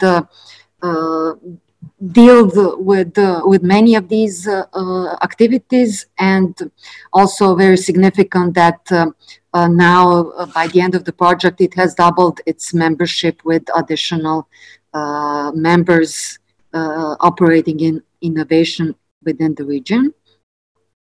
Mr. Domagoj Šarić has presented us the pilot macro-regional S3 strategy, a very vast document, and it was built combining bottom-up and top-down approach during the development. It used and gathered a lot of data from both national and regional S3 documents, but also other policy documents, and it has come to 5 macro-regional thematic policy areas, out of which we have focused on 3: agro-bioeconomy, energy and environment, transport and mobility. We focused on these TPAs during the project activities. Afterwards, we heard from Mr. Aleš Gnamuš from the JRC regarding the S3 processes in general. It is a tool to enhance research and innovation cooperation. We heard about ongoing projects, H2020 projects related to clustered S3 domains. And we had this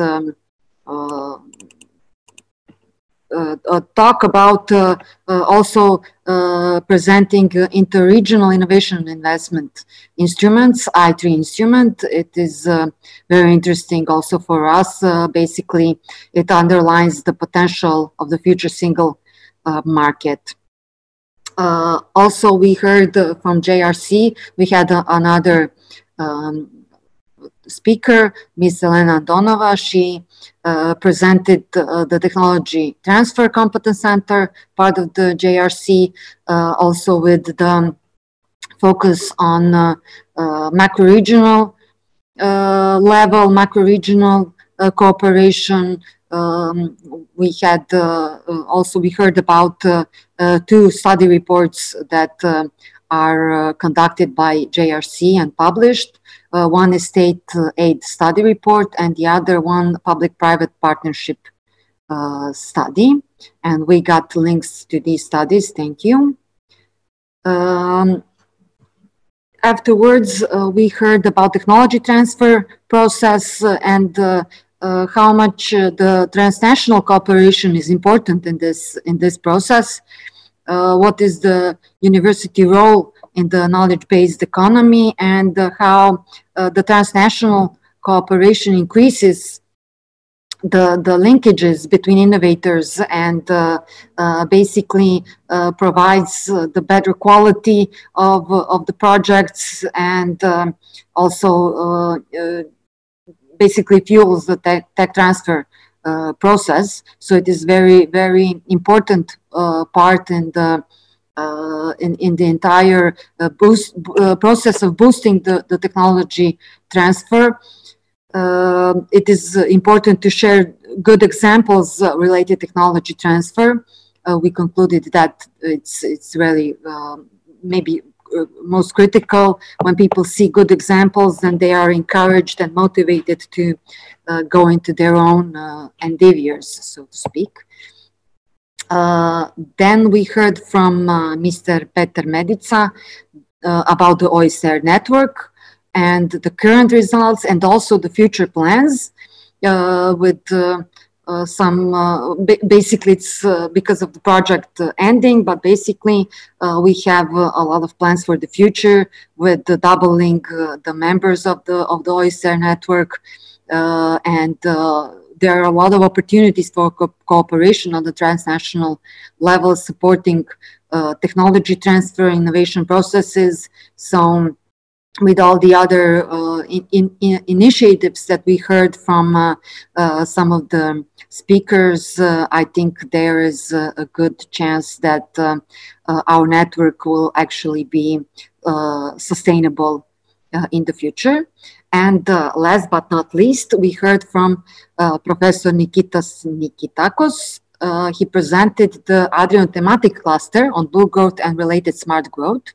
In general, the Adriatic capitalization strategy, and it is one of the instruments that support the cooperation between different projects, and it is shown to be rather motivating for the projects to continue presentation, to continue cooperation, excuse me, and this is one of the models for the cooperation opportunities within the projects related to open innovation, tech transfer, especially regarding transnational cooperation.